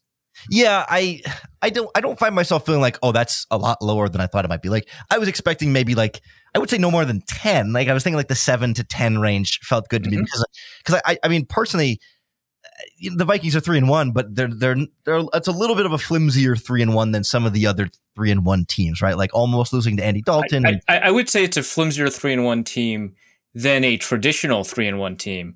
But have you taken a look at the 3-1 teams around the league? They're all flimsy, except for the Bills. Yeah, so I think the Giants are flimsy 3-1. I don't know if the Cowboys. I mean, Cooper Rush, my dude. It's Cooper Rush, but I think they'll be better than this when Dak Prescott is back. So I don't know. Yeah, for sure. I think they're about as good when healthy as their record suggests. The Packers a little flimsy, but otherwise it's Chiefs and Bills, and then the Dolphins with Tua were a solid 3-1 team and are not anymore. So yeah, I think the Giants are clearly a worse 3-1 team, but none of those other teams jump out at me as clearly more flimsy than the Vikings 3-1. But still, they're clearly better than the Chicago Bears, right? I mean, they're going to. I'm confident that they're going to win this game, but the Bears don't say that, dude. All right. Now the Vikings are screwed. I just think the Bears, because of their intense hustle analytics, they're just a team that I don't think is going to get blown out much this season and maybe it's more so because they're just going to run the ball so darn much that they're going to take up more of the time of possession, and they're not going to let other teams have these quick, big drives and run up all these points and give the ball back after 3 passes and 3 incomplete. I'm just trying to imagine a player like an 8-year veteran who's kind of seen it all. It's a 3-13 season. They're heading into their final game, and in the team meeting, the coordinator says, "We caught you loafing a bunch." How in the world would I end up caring? There's a reason why this team has about 4 players over the age of 30. What I mean, and Robert Quinn might be traded at the deadline. That's perfect. Nailed it. Okay. You don't have other than Robert Quinn. I don't think they have any starters over the age of 30. Your 30 plus are backup offensive tackle Riley Reif, backup guard Michael Schofield, backup tight end, backup quarterback, backup nose tackle, backup linebacker. And they're long snapper and their kicker. Excuse me, but I don't think they get loafs. I'm not sure. That's perfect. All right, so game prediction. Forget about Velus Jones. Sorry. Oh, right. He's the other one that's over 30. That's right. Yeah, and Velus Jones. Yeah. So Vikings are. Let me take a look at the consensus, because on this podcast we're not sponsored by a particular casino, so I can just use the consensus here. Wait, what? That cannot be right. All right, so this is kind of funny. So if you take a look at Vegas Insider, you take a look at their open, which is typically to me what I would regard as the consensus. It's 4.5 points Vikings, right? But then you take a look at all of the casinos that are listed next to it. It's 7.5, 7.5, 7.5, 7.5, 7, 7.5, 7.5, 7.5. It's all 7.5 except for 1 7. And then this VI Open, which is 4.5. I think I'm going to stop using Vegas Insider just because of that. That's weird. Anyway, so that's the so let's say it's 7.5. What is the over under here? Do you have the over under in front of you? I don't. I pulled up the NFL pick watch to see like what the head to head picks were on this, and it's 98% Vikings, 2% Bears. Amazing. Love it. We love to see it. Okay, so I clicked on consensus and the Vikings don't even show up. I'm never using this website again. I already have a sportsbook open. Okay, great. Vikings, here we go. Over under 44, right? So, oof. So we've got a 7-point favorite in a 44-point game. What do you think? Where do you think we end up at? So what would that? Well, let's say a 7-point in a 44-point game would be like what 20, like 24. Oh no, wait, it'd be like 1926 or something like that, or 1925. Something close. Something 1925, I think would be the math there. Yeah. I mean, I it's really hard for me to envision the Chicago Bears scoring more than like. I mean, they did score 23 against the Texans, I guess, but in a game like this, more than 17 points for the Bears would be a surprise for me. But I don't think the Vikings again are going to make it 27 or 35 necessarily either. So like, that is also hard to believe. I agree. Yeah. So I find myself at like a 21, like a 24-14, 21-14, or maybe like a 20-13, 21-13 is where I'll settle it. Where I'll make it 8 points, but it's not like, it's still technically kind of a one possession game, and the Bears settle for a couple of field goals in there, and maybe the Vikings do too. It does feel like a field goal heavy game because it does. Red zone offense has been an issue for both teams. It does. So before I let you go, just a note to listeners: I've been calling Lauren Cox a 16-year-old for a very long time, but I've been able to finally see his face again, and I'm reminded that he's grown out his beard. It no longer looks like a puberty beard. It definitely looks like a beard that an adult human would have. And for that, I congratulate him. He's no longer 16. I don't know what your actual age is, but you're looking at, like a guy who just got out of college kind of look, like a 23, 24-year-old. I wish we could show the audience what my actual legal driver's license ID picture looks like. Because it's awful. You've shown it to me before. Yeah, they take it at age 19 and it doesn't update until age 27. And so mine does not expire until this spring.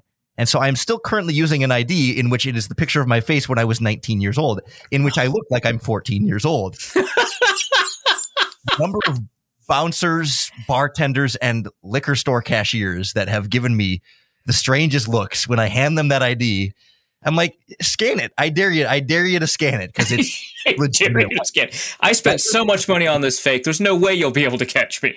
Why would I make the fake ID so bad that it makes me look younger than I physically currently look? Like, I went to a place. I was in Tampa. I went to a speakeasy kind of place at 5:30 p.m. for dinner one time, and the guy at the door he's like, "Can I see your ID?" And I was like, "I guess, sure." And he looks at it, he goes, "Pop quiz, what's your address?" I'm like, it's 5:30 on a Thursday at this restaurant that's empty.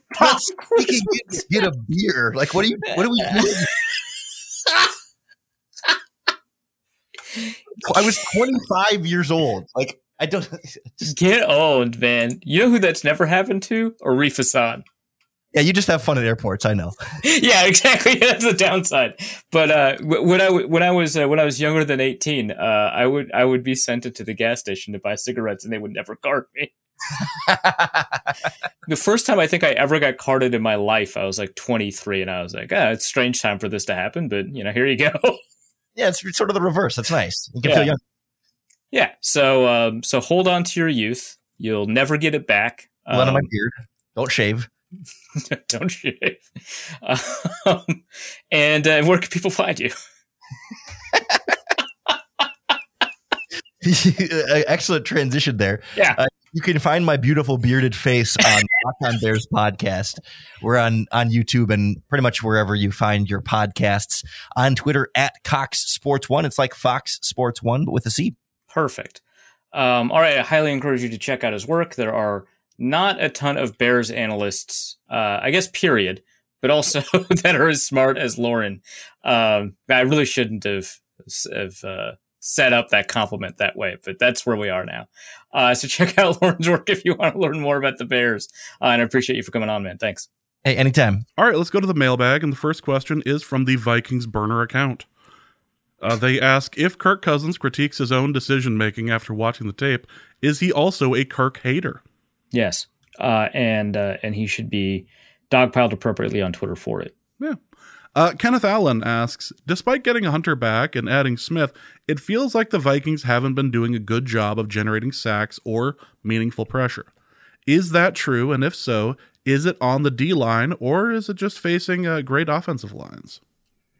I think it's primarily on the coverage. I think that there is something to be said about needing a little bit more from the defensive line. The pass rush win rate is not extraordinarily high or anything like that. In fact, I believe it's in the bottom half. So it's not as if they're playing lights out of this world type football and are just getting torched by the secondary behind them. But I do think that they're playing a lot better than the pressure rate that they're producing is giving us.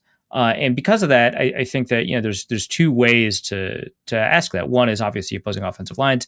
Daniil Hunter in particular has played a fair number of high level right tackles. Players like Ryan Ramczyk, players like Lane Johnson. Lane Johnson, I believe, is the second best right tackle in the NFL over the past 2 years. Once you account for assignment and strength of opposition and so on. I mean, Pro Football Focus did a very deep study on adjusting their offensive line grades for quality of opponent. And so they included obviously the quality of the opposing player that they're lined up against, but also things like whether or not it was play action, things like whether or not it was a double team, things like whether or not the quarterback got rid of the ball quickly, whether or not there was a blitz, whether or not, it was a screen pass, all of those things kind of played a role, whether or not receivers were open, right?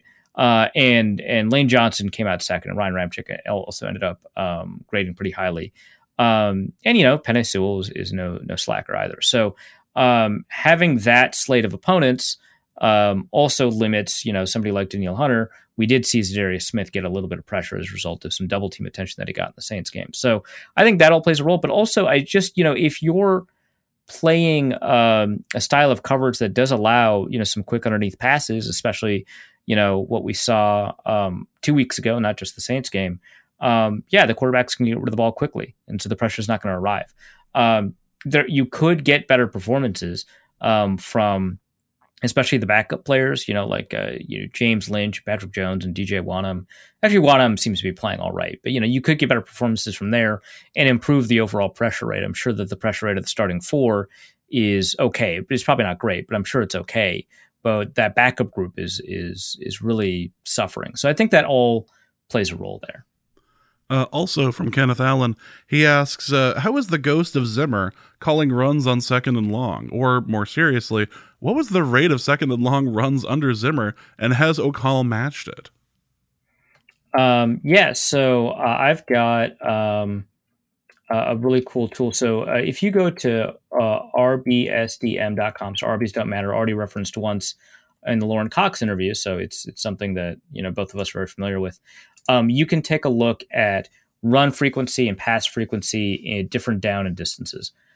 So in 2022, if you take a look at 2nd and 8 pass frequency over expected, 2nd and 8 plus, actually the Vikings pass more than the rest of the league by about 5%. The rest of the league is what's frustrating you. The average NFL production is what's frustrating you. The only time the Vikings run more than the rest of the league is at second and intermediate, so 3 to 7 yards. So that's the only time. Now, if we take a look at, say, the final 3 years of Zimmer, so 2019 to 2021, we take a look at 2nd and 8 plus, we'll see that the Vikings were minus 9%. So, the Vikings ran it much more on 2nd and long then. I think it's just we're seeing the Vikings pass more, generally speaking. And so our expectation of what they're going to do at any particular moment is changing. And so when we see a 2nd and long run, first, we're primed to pay attention to it just because of what the Vikings have been doing. But second, we know how often that this team likes to throw the ball, and so we're just a little bit surprised when they do that. So yeah, I think that that's something to keep in mind, is that the Vikings are throwing it on 2nd and 8+ at about 80% of their opportunities. And the rest of the league does it, or not 80%, sorry, about 77% or something like that. The rest of the league does it at about 73%. So that's just something to keep in mind. The Vikings are throwing it more in every other down and distance except 2nd and intermediate. But we're just kind of used to or hoping for the Vikings to do more. But the Vikings under Zimmer would absolutely run the ball more than the league average. So the difference in percentage points between the two eras, the last final 3 years of Zimmer and the first 4 weeks of the O'Connell era, is about 14 percentage points, or 12 to 14 percentage points. Yeah, I mean, you see a second and long one, you can get kind of frustrated, but generally speaking, they're actually doing it a little bit less than the rest of the league. Next question is from Benjamin, who asks, why isn't Kirk Cousins throwing deep?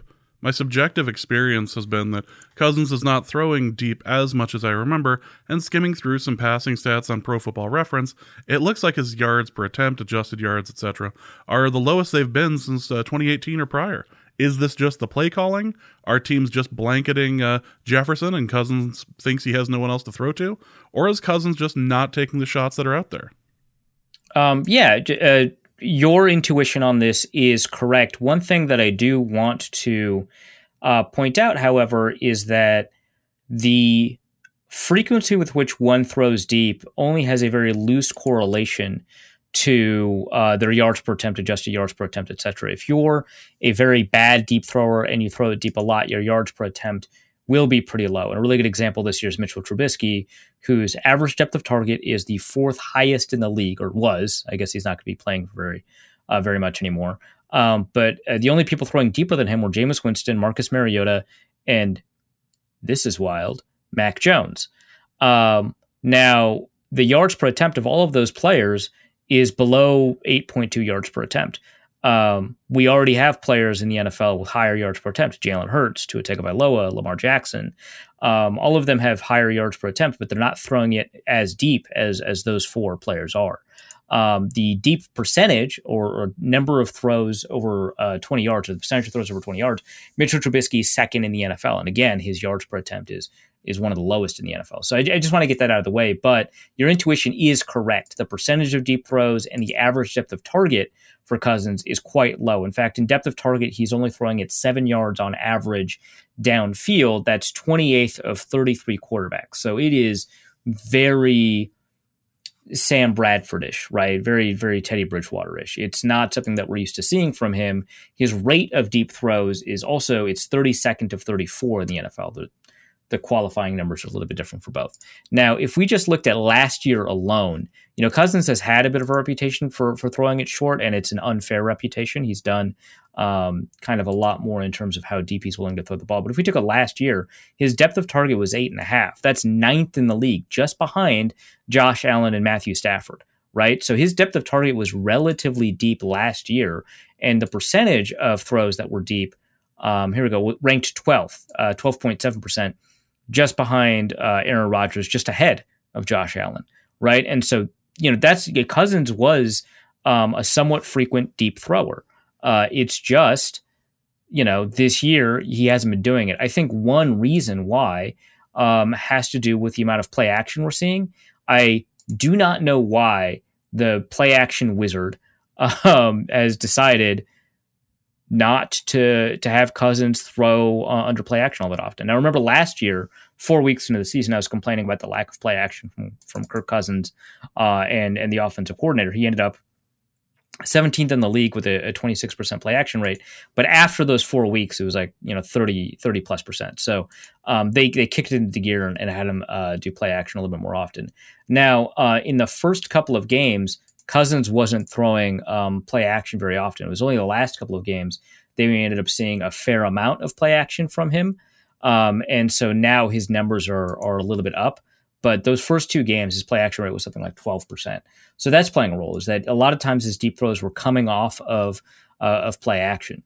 and now they aren't. Now we're probably going to see that improve over time. Second, I don't know. The way he's reading defenses is just it's meant to be different. The read progression is different. What he is supposed to determine is open or worth waiting for is different. He talked about this in the offseason.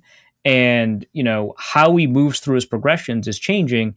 And as a result, right now he's making bad decisions. Hopefully that gets resolved pretty quickly. And actually, I honestly think that it will get resolved somewhat quickly. But that means that he's taking a bunch of these short passes. It's very frustrating.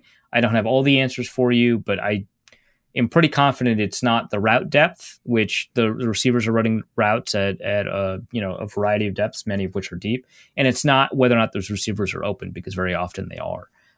It really is, I think, Cousins' adaptation to this offense, the offense's weird late adoption of play action, and just the nature of how he's supposed to define what's open. I think that's screwing with him a little bit, but he is definitely not throwing it deep. Let's go to Nolan Kaler, who asks, for North Code, if Danielle Hunter's play is cause for concern, when will we see Luigi Villain get turned loose to show the league how real football is played? The thing I liked about this question was that both the first name and the last name were spelled wrong. But in deference to the Mario trailer with Chris Pratt, in deference to the Mario trailer being released the day that we're recording the podcast, I'm gonna let it go. Right now, it's Luigi Villain for sure, 100%. You nailed it. Yeah. Normally, I would say he'd have to be elevated from the practice squad. I think, right? Because I don't think that he's. Oh no, he's just on the roster. And good for him, man. Yeah, just a matter of time, honestly. It's clear that the future is Luigi Villains for the taking. It's about time. Chris asks, if you were trained in the use of and given full control of the Skycam during Vikings games, how would you use it to improve the home viewing experience versus selfishly using it to make your own job covering the Vikings easier? I mean, there's not like a super interesting answer here. I would just primarily do a bunch of all 22 stuff, right? The Skycam, when it zooms up close, it seems like it ruins the point of the Skycam. Some of my favorite shots from the Skycam are like just straight down. The players kind of look like dots or like video game characters in a 2D football video game on running plays. And so if I know it's going to be a running play and I know it's a team that's doing some complex stuff running the ball like the Detroit Lions or a little bit like the Vikings, that top-down view where it basically looks like the dots is so fantastic. I would do that for downs that I think they're probably going to run the ball. But otherwise, I would probably just have some really interesting all 22 angles that allow me to see both the quarterback and the safeties at the same time, usually behind the quarterback. So nothing too dynamic or interesting. Obviously, for a shot with good production value, you want to keep moving the shots around and stuff like that. And sometimes that's going to mean cutting off players from the screen. But I don't care about that. So I would certainly make sure that I can get everybody in the shot. So it's a pretty boring answer, but that's you asked it. Yep, you asked for one that did not help you financially. So that's what you got. Jack asks, I don't mean to be alarmist, but has Cook lost a step? With Kwesi's analytical side, what are the odds that we trade him, let Madison walk, and draft fresh backs every few years? Obviously, both are on the team now, but could that be from the fact that they were already here and getting paid? I would say, so first of all, I don't think that Cook has lost a step. I think that it's fair to ask that question, though, because, he's not playing very well, and it very much seems like we're not getting explosive plays out of him in particular. But I remember watching him after he got injured in Seattle. He definitely lost a step then. That's not what he looks like now. He still looks explosive. I thought that he looked, there were some plays out there where he looked remarkably fast. So I don't think that that's it. I think that in terms of, Kwesi's analytical side and what that means for the way that they're going to handle running back contracts moving forward, yeah, I mean they were kind of I don't know if saddled with is the right word, but they entered a situation where Cook and Madison were both under contract. But if it was really that important for them to move a running back for assets, they probably would have moved Madison. And I think they paid attention to what the coaching staff wanted, because A, Cook does get injured a fair frequent amount, but B, Madison is a 3-down back in a way that, Kenny Nwangwu and Ty Chandler aren't. And so not having moved them, I think moved him makes a lot of sense without, an overwhelming potential return, right? Like if someone offered a 2nd-round pick, I think they would move on that immediately, but that wasn't just going to happen. But, in the long run, yeah, I could definitely see that being kind of a way that they approach this. I don't think that they'll trade Dalvin Cook, but I think that they'll, at least in the very short run, I think that once the contract becomes untenable, they might try to trade that contract and let a new team restructure it. But I certainly think that, they're very open to letting Madison walk. I don't think that they'll be able to hold on to him anyway. And I think that they'll be comfortable drafting a running back in the middle rounds every couple of years. So, yeah, I think that that's the goal, but I don't think that it's fair to say that Cook has lost a step, even though second contract running backs are like notoriously unproductive. Let's go to All20Q, who asks, for Arif's drafting corners corner, would you rather have a corner who is well-rounded but injury-prone, or a corner who is well-rounded but slow? I guess I guess the slow one, because you can like build a defense around that fact that you're a very good corner that just doesn't have the speed to win deep. You can build a defense around that fact. It's very difficult to build a defense around a guy who's going to be missing half the time, as Viking fans know from Xavier Rhodes, right? Yep. But yeah, it's kind of interesting. I kind of like that question because a slow cornerback is significantly less valuable. But you can find ways to get a slow cornerback to win. I mean, we saw Chris Harris do some really good stuff as he was slowing down. So it's possible. And I think that a smart coordinator could take advantage of it. But man, interesting question. Raul asks, for Arif's mild traumatic brain injury corner, there's one we don't spend a lot of time in, or if we do, we don't remember it. Are you privy to the NFL concussion protocol? My vague understanding is that the following signs are no-go signs. Number 1, loss of consciousness. 2, fencing, posture, or seizure. 3, amnesia or confusion. If that is the case, does Tua stumble on the Sunday game before he had been killed on the Thursday? Does that typically count as the latter, or is this open to interpretation? Okay, so there is a couple of things at play here. One is you have to be very careful with the way that you do no-go symptoms. So first, the no-go symptoms, as far as I understand it, the way the NFLPA has shared them and the way that it's been reported on in the past couple of days is that they include loss of consciousness, that's true, fencing posture, that's true, seizure, that's true, amnesia, that's true, confusion, that's true, as well as gross motor instability, which was not included on your list, Rahul, and that one's really important. The reason that's important is because that's the one that Tua stumble would count as. Gross motor instability is a phrase that apparently appears in the agreement between the NFLPA and the NFL on the way that concussions are handled, and so that's really important. The problem is if that is enforced as strictly as people want it to be enforced. I'm not saying that it shouldn't be. I'm just saying this presents a problem for the NFL. You would rule out a lot of people that don't have head injuries. So if you have a hip injury or a knee injury, or in the case of Tua, the one that's a little bit hard to believe, the back injury, there are a lot of situations where athletes will wobble or misstep because of a bad ankle or a bad knee. Now, obviously, if you're in such a bad state where you're wobbling because of a hip injury or something like that, maybe you shouldn't be there for the rest of the game. But injuries are not so clean cut. If it's something like a stinger, the only reason you have instability might be because of pain. That can be handled. You're not at risk of hurting yourself any more before the injury than you were after that injury. And so it would be against the NFL's interest to allow that to happen.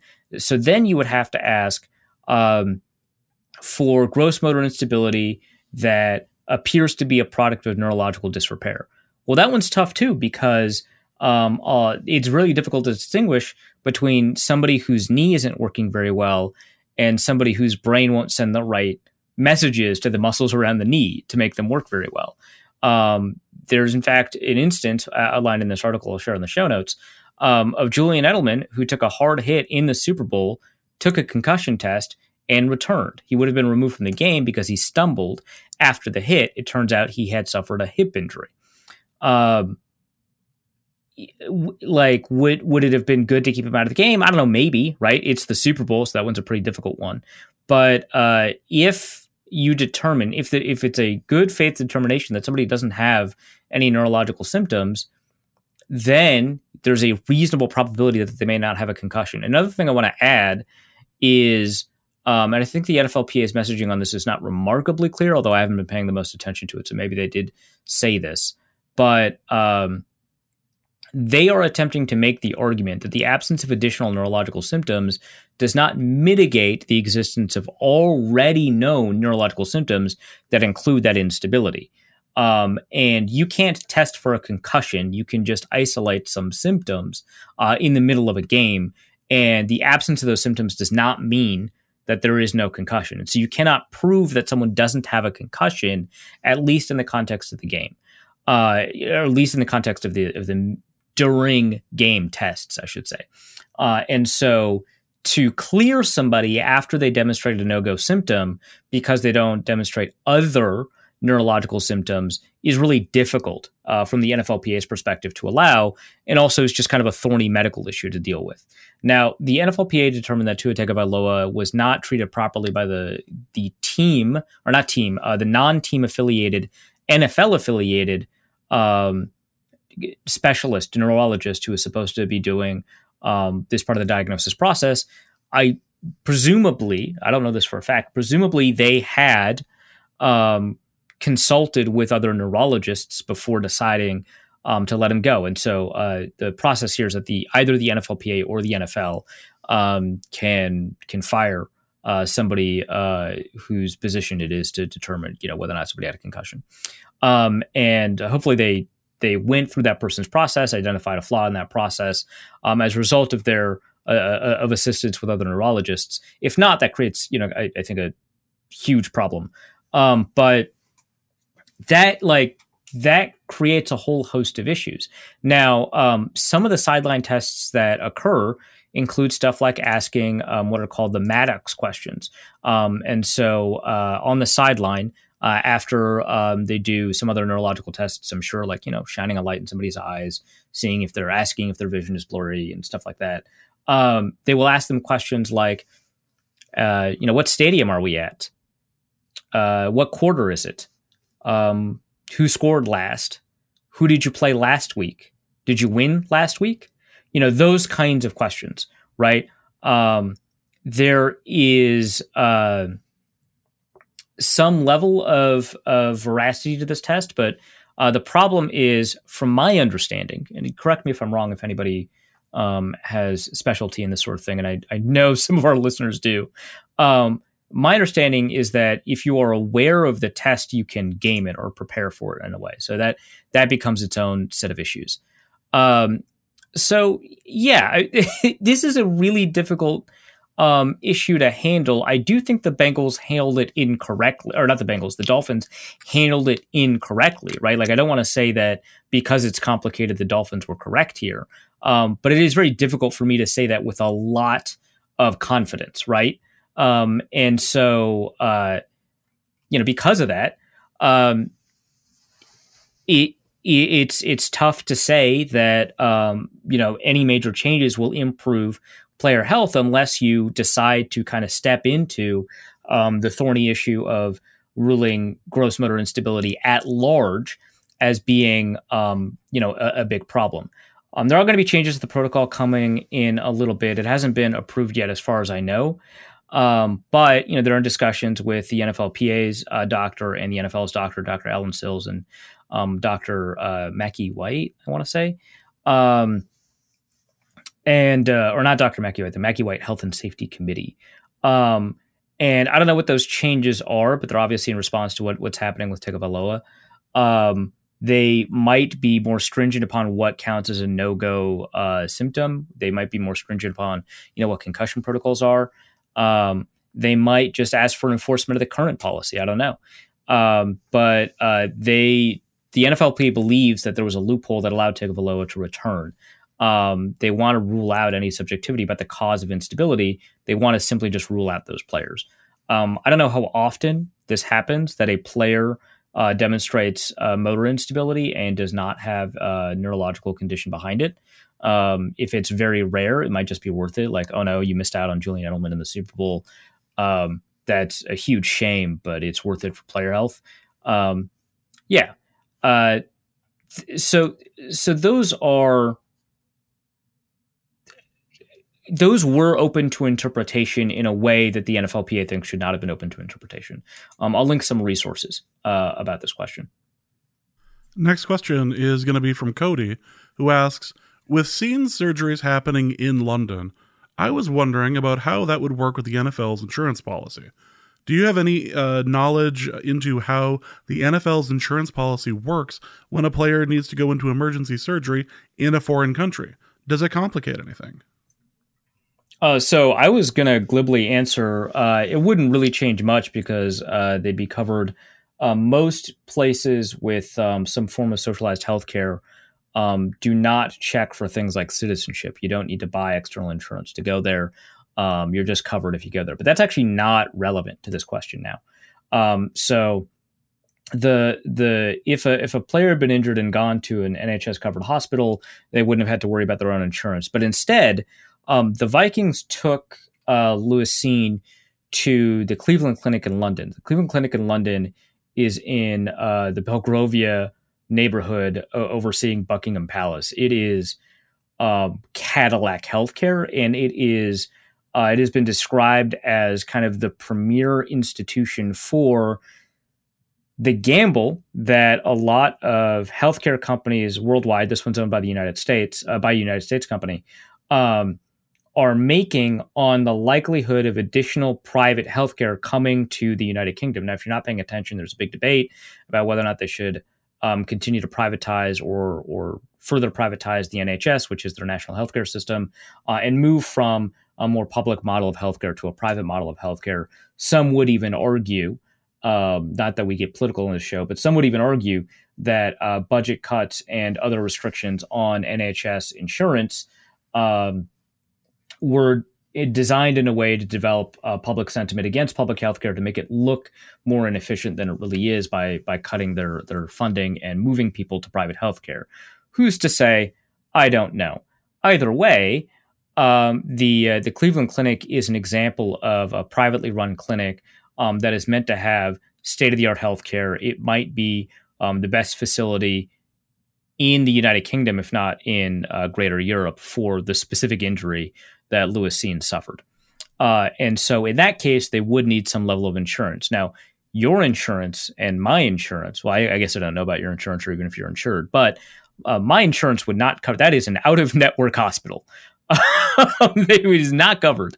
Now, thankfully, Pro Football Network gives me some really remarkable insurance. And so I would be hitting my deductible there. I would not be ending up paying millions of dollars, but I'd be paying a lot of money for that.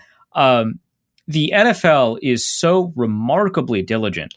I don't usually praise the NFL for how good it is at logistics, but it is so remarkably diligent at international travel that it is 99.9% likely in my mind. And this is the same NFL that until very, very, very recently confirmed all trades via fax, right? But there's very little doubt in my mind that something like player insurance overseas was very well handled. And that's for three reasons. One, NFL owners hate losing money. Switching from fax machines to something else has nothing to do with that. Two, the NFLPA would be absolutely on them for being unable to provide a high standard of care for their players on overseas trips, something they already don't want. Three, it is within a team's interest to have these logistics handled very well. And so I am sure they have supplemental insurance for any players covered by any players traveling with the team for the purposes of playing in the game. So that supplemental insurance probably covers stuff like international healthcare, private institutions like the Cleveland Clinic in London. So yeah, it does complicate some things, but to the extent that supplemental insurance is insurance, which means it's inherently complicated, it is a lot less complicated than you might imagine. Again, from my understanding, not only am I not a doctor, I am not a healthcare policy expert. So, maybe I made all this up. But from my cursory research right before we recorded the podcast, that seems to be the case. And really, that's what you're getting at Norse Code. That's what you get at Norse Code. Thanks for donating to our Patreon. Yeah. Let's go to a question that this is a question that we got like 30 different versions of. So let's just do it right now, call it good, and get the baby witches out here. Eli asks, if Brady falls off this year, is it substantial proof to show that Giselle is a witch responsible for Tom's entire career? So A, obviously. B, people, and I don't mean people asking this question because this question is obviously, it's just funny, I don't care. But just this reminds me of how weird people are being about this relationship. Like there's 3 kids that are all below the age of 16, by the way. Like this is not like some 20-year-old kid that's just like, oh, I guess my parents are getting divorced, right? It's a 20-year-old adult.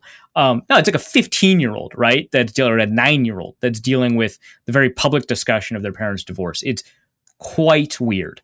But the witchcraft stuff is very funny. I like the idea that Gisele Bündchen is a witch that has sustained Tom Brady's career until the very moment that he crossed her by continuing his career. That's cool. Also, as a member of our Norse Code Discord told us, and in order to get access to that, you have to be a Patreon member, told us this might be a conspiracy that has its roots in propaganda, and in particularly propaganda of maybe, I don't know, the right-wing variety. Again, not a political podcast, just what I'm being shared in our Discord. But True News is evidently I shouldn't even say conservative leaning, a conservative, an openly conservative news programming station that apparently said about Gisele Bündchen, Tom Brady is married to a woman that is practicing witchcraft, and I pointed out that God equates witchcraft, sorcery with murder, lying, adultery. Would you sleep and have relations with a murderer? Would you crawl into bed with your spouse who whispers in your ear, I am a serial murderer? Actually, James, I feel like you've got some relevant... I ain't touching that. No, I am not for king or country. No. So evidently, this is an article from 2019, so back when he was a New England Patriot. But evidently, there's some rumor that Gisele Bündchen is some sort of witch or practices some sort of witchcraft, steeped in some very fringe. It might even be unfair to call it right wing, because to associate these people with like the modern right would be too much even for me. I think this is probably very, very fringe stuff. But I just think that was a funny thing to point out. I don't think I'm furthering any particularly dangerous narratives by talking about this joke. But yeah, I mean, I think it's pretty obvious. And I think that, the evidence that, witches interfere with the NFL, as this podcast, probably the premier journalistic content creator on the subject of witches in the NFL, has come to identify, there's a strong trend of witchcraft in the NFL. And I think it would be ridiculous for us to assume that Tom Brady, a 45-year-old quarterback, Yes. finally dropped off at the age of 40, not 44, not 43, not 42, finally dropped off at the age of 45 the moment he crossed a witch. I enjoy the fact that the matchup between Brady and Rodgers had witchcraft on both sides. Yeah, right? That is good to have learned after the fact, for sure. Yeah. Kyle Slaby asks, for our Reef's neurological corner, We know that not only is Arif a world-class athlete, but also has a healthy sleep schedule. The fact I was able to say that sentence without laughing is a testament. Why? It's 100% true. Yeah. Having left for London earlier in the week than the Vikings did you notice an appreciable difference between your performance a few days after arrival versus the day of the game? Also, now that you are back stateside, do you feel the lack of a bye week will factor into the potential success for the weekend? I'm assuming he means your potential success for the weekends. Yeah. So I'll say this. First of all, it is very easy to manipulate one's sleep schedule when one doesn't sleep, which is the healthy sleep schedule that you're referring to, Kyle. But second, I've noticed that I think it's less jet lag and more there's just a bunch of time where I haven't been able to get work done. Like flying is a time notorious for not being able to get work done, or like traveling several hours in the tube every day to do random stuff. I've noticed that I've not been able to turn in my assignments on a normal deadline. Now, I wouldn't say not on time because, again, my editors are like very aware of this. They're like, yeah, like just turn it in at a time that allows us to publish, a reasonable moment. But I have not been able to get my work done as quickly as I usually do, which for people who listen to this podcast know is not very quick. So yeah, I feel like that is related to it, but I don't think it has very much to do with the sleep schedule thing so much as it is I had just a bunch of stuff pile up that didn't allow me to do work. Plus, for the Vikings article, the one where I wrote about like the historical Vikings, which I'm crazy proud of, by the way. I'm so happy with it. Please, everybody read it. I had to travel to some monasteries that the Vikings had raided, right? And there's like, I cannot do a bunch of statistical analysis on spreadsheets while I am in a monastery. That better people than me, I'm sure, can, but that is not a skill that I have. Yes. Well, you certainly can't with that attitude anyway. Right. Exactly. Yeah, for sure. And, I think, my inherent cynicism and skepticism of my own capability to do those sorts of things, obviously is playing a big role. But yeah, I mean, it was definitely like a work trip. I ended up doing a lot of work stuff. But my normal cadence for how I would go about publishing and doing work was interrupted pretty much. But I don't think it was the sleep stuff. Now, as for, the Vikings, or I guess that's the next question, right? Well, yeah, the question ends up kind of going on. Will these decisions by Kevin O'Connell on rest and travels create lasting issues for the Vikings for the next few games? Yeah, I would say probably not, actually. The Vikings, their specific travel trip schedule was designed around the idea that they would not have to do that much readjustment for the following week. They wanted to have a bye week later in the season so that they could use that for more useful or appreciable injury recovery. They had the option of having a bye after the travel to London, but the London game was so early in the season that they punted it. And so they then needed to design a sleep schedule for the team that would allow them to get up and going immediately after the London game. And so I would say that there might be an impact for, this game against the Bears, but I don't think that we'll see a several weeks long impact because the sleep schedule for Vikings players was modified enough to specifically avoid that issue. If nothing else, we have something to blame if we lose to the Bears. Yeah, for sure. So there is always that.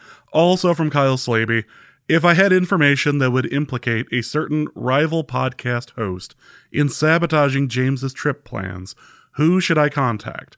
I worry that said podcaster is connected with the police and will use that to take me down before this indiscretion can be revealed publicly. Who to contact? Well, if they have contacts with the police, I mean, you have to take it above the police level, right? You have to either go to the press, which I think would be very important. You'd have to take it up to federal agencies. You should probably let James know what the rival podcaster, let's call him Brooke Lawn, what that person might be doing. But yeah, this is, you have to put it in a way where it's so publicly accountable, that you can't let systems of corruption, take it down. Light is the best disinfectant, I think is the phrase that people use here. So Yes. absolutely write up a press release and send it to members of the media. This feels, because I just did this like a month ago. This is very weird.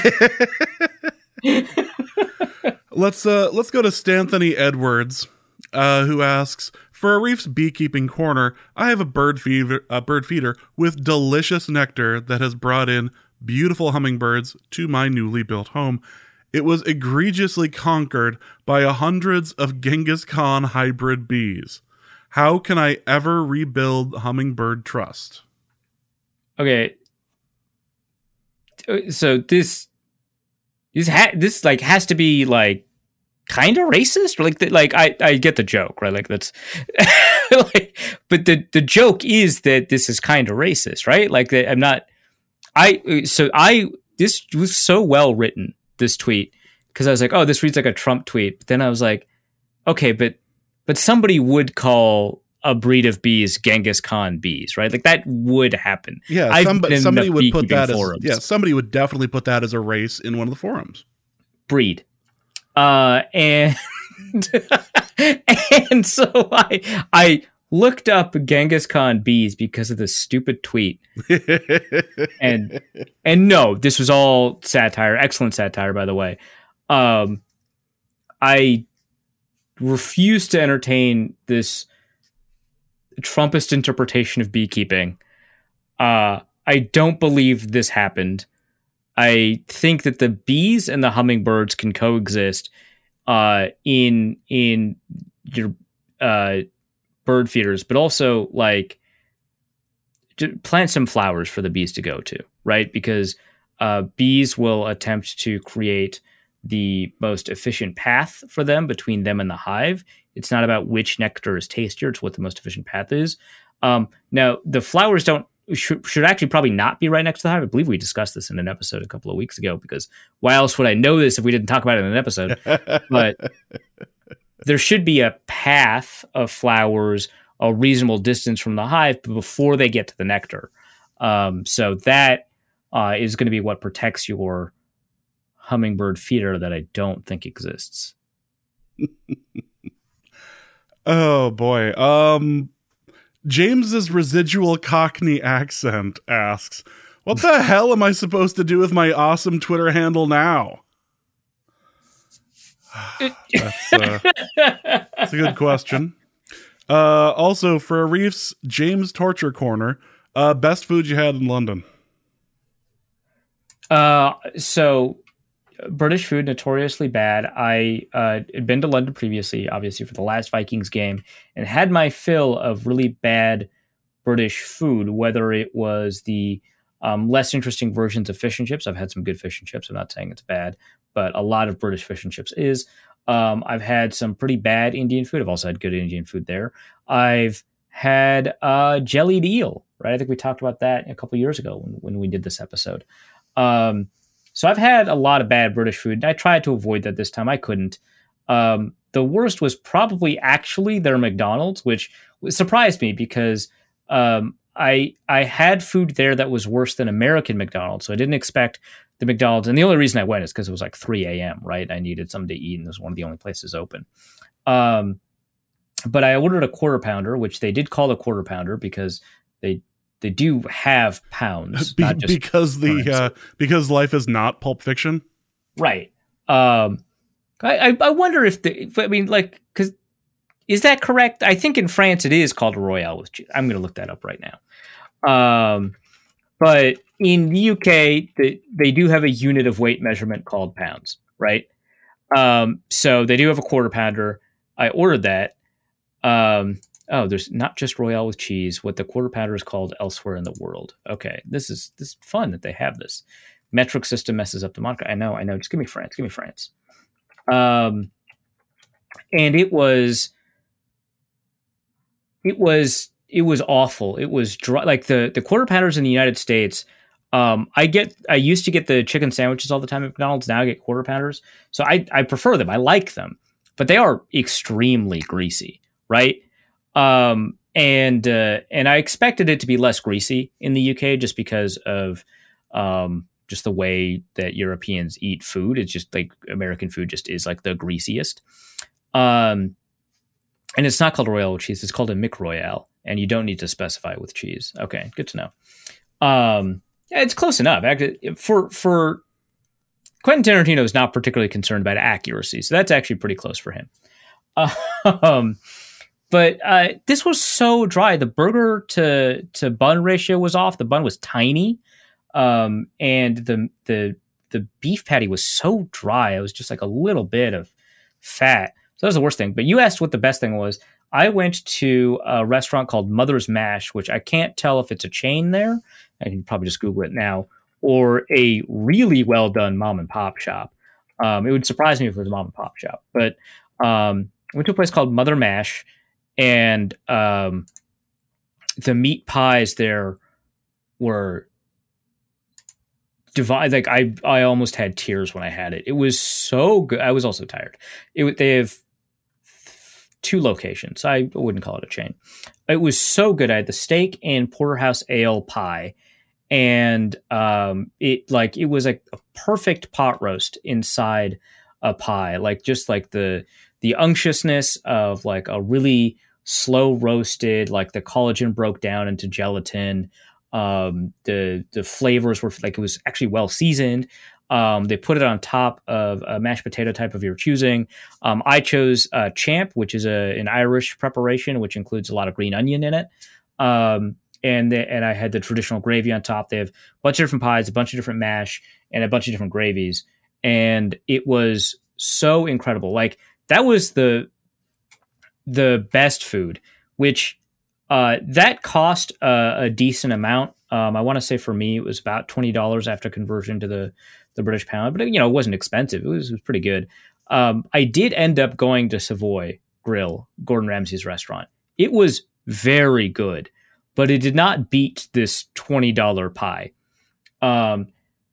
Now, Dusty made fun of me in the Norse Code server for like going there and getting a beef Wellington, but it's like, Dusty, I ate a ton of stuff in Britain over 2 trips, a bunch of stuff that's super local.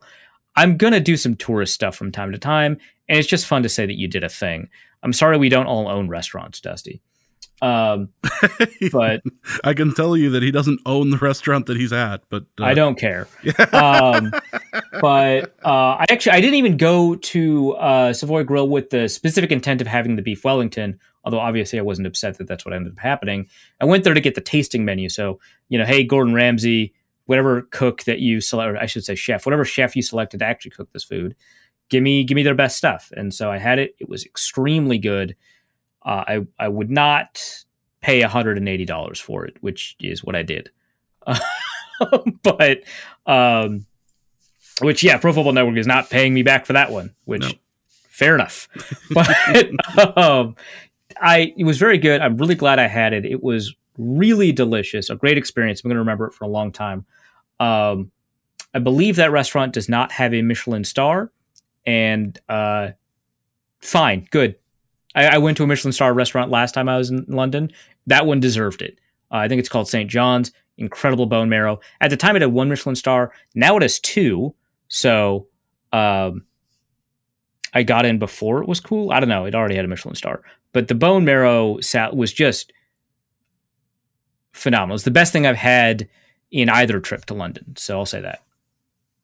And before we get too far, a couple of people did end up going out to the bar afterwards and ended up meeting with the reef. And we just want to thank everybody who did end up going out and taking pictures of the reef and showing just how tall all the people in the UK are.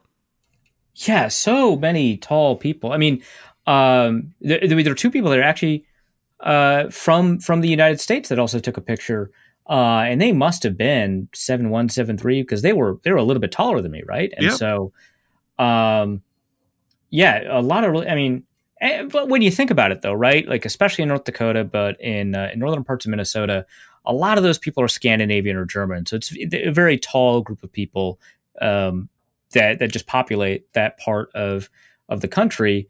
And those are the people that came to the London game, because it wasn't the people that met up in the pub afterwards were a couple of English people, but a lot of people from Germany, from Scandinavia, from we met a couple of people from France. They weren't as tall, so theory checks out, right?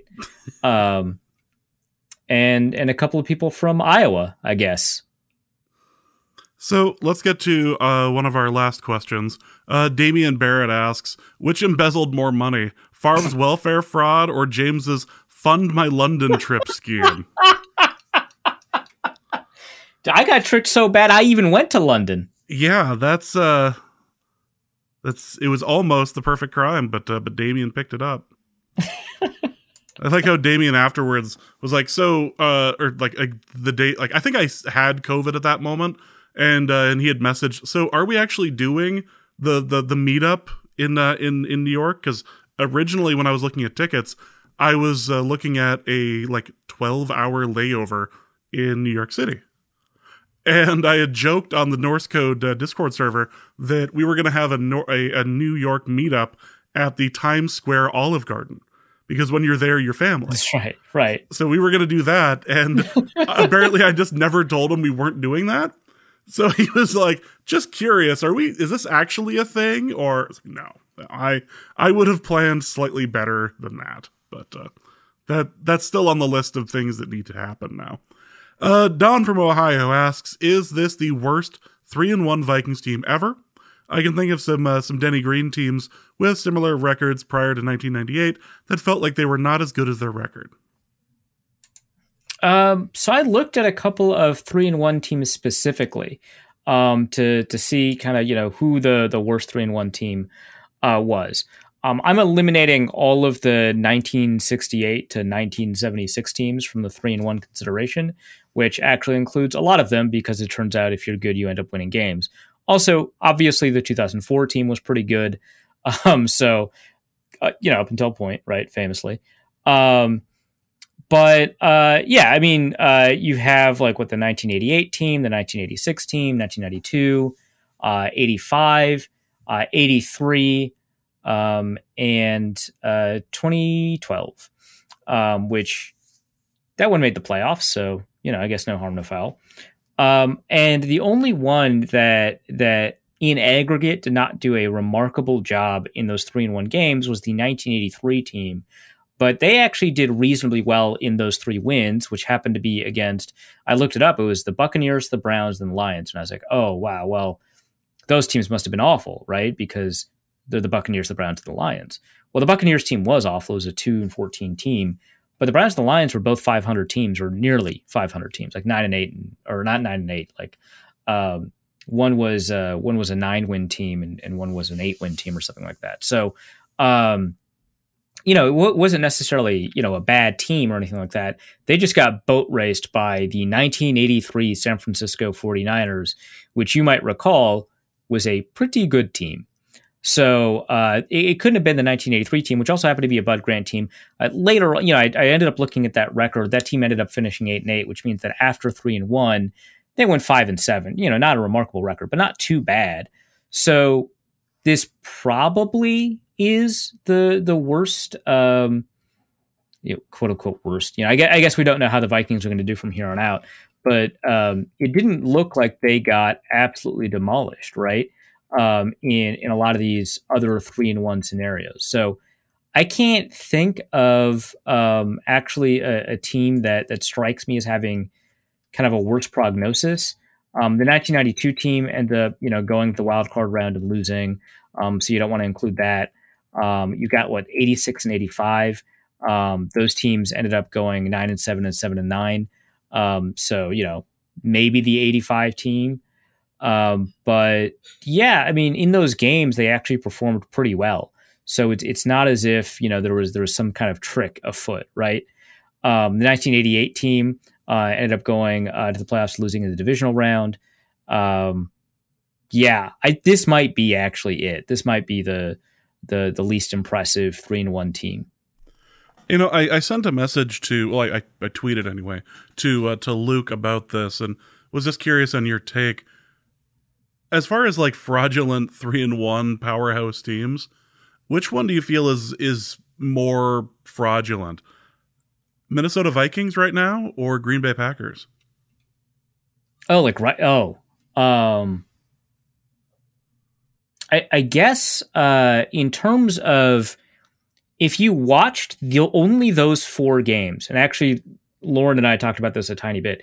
If you only watched those 4 games, for each team, so I guess 7 games total, I think you would come away with the impression that the Vikings are a better team. So in that sense, the Vikings would be less fraudulent. But at the moment right now, if you were to predict their record at the end of the season, I think the majority of people would say that the Packers are going to end up with a better record because they trust the idea that Aaron Rodgers is going to figure out what to do with this receiving group in enough time for that reasonably good defense to very good defense to keep them in enough games to end up winning more games overall. So more fraudulent, it depends on kind of how you define it, but I think by the end of the year, we'll say that probably the Packers are the better team. So, yeah, but that's actually a really interesting question. Rodgers swearing at the center for not snapping. That was funny. Just, you hate that reminds me of Peyton Manning swearing at a Donald.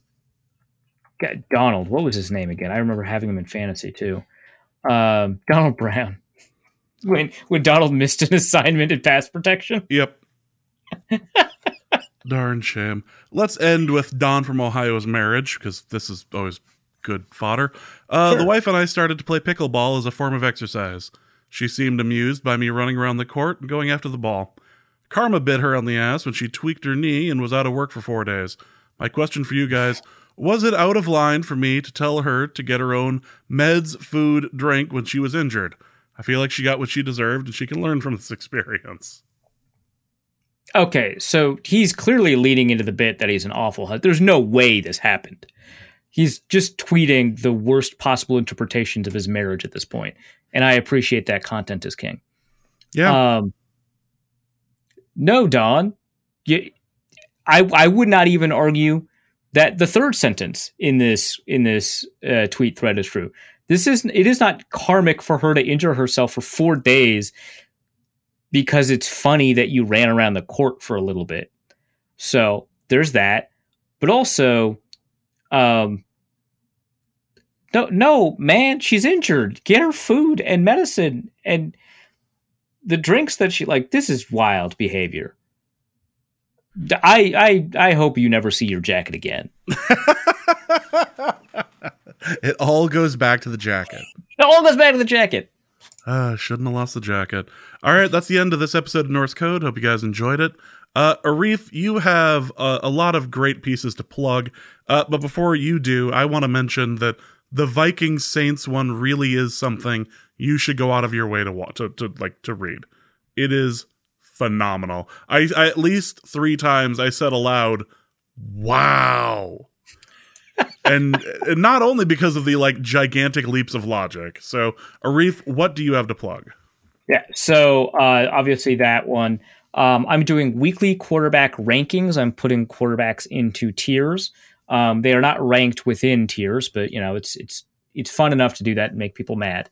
I've also got weekly columns. So my most recent article outside of that ranking and outside of that Vikings piece is about how mediocre the current NFL is and how we've got so many 500 teams relative to where we usually are 4 weeks into the season and how that might actually be a problem. I cite a couple of studies in that. I talked about why NFL offenses aren't scoring, and I released the first version of the consensus big board. So check that out over at Pro Football Network. You can find all that stuff at profootballnetwork.com/author/ahassan. So be sure to head over there. All right, so that's going to be it for this episode of Norse Code. Hope you guys enjoyed it. We'll be back next week to talk about, hopefully, the victory over the Bears. So for Arif, my name is James. Thank you guys so much. And please remember that the Vikings are not to be trusted. And we'll be back next week. Norse Code is the largest and only division of Norse Code LLC. You can find Norse Code on the Daily Norseman, SB Nation's Vikings blog, at dailynorseman.com. You can also find it on iTunes, Apple Podcast, Spotify, Stitcher, Google Play, and wherever fine podcasts are aggregated. Our Vikings blogger extraordinaire and generally useful human is Arif Hassan of Pro Football Network, and he can be found at Arif Hassan NFL. I am your producer and host, and my name is James Pagashnik. You can find me at the show's official Twitter feed at NorseCodeDN or my personal account at Big Mono. If you'd like to donate a few bucks to the show, you can do so in a few different ways. You can go to patreon.com/NorseCode and donate there. For $3.50 a month, you get bonus material and more. You can also go to paypal.me/NorseCode for a one-time donation, or you can go to norsecode.threadless.com and pick up some Norse Code merchandise. Any questions or comments that cannot fit in a tweet can be sent to norsecodepodcast@gmail.com. On behalf of the Norse Code staff, thank you so much for listening. Our formula is this. Hey, all things are possible through the power of Ben DiNucci.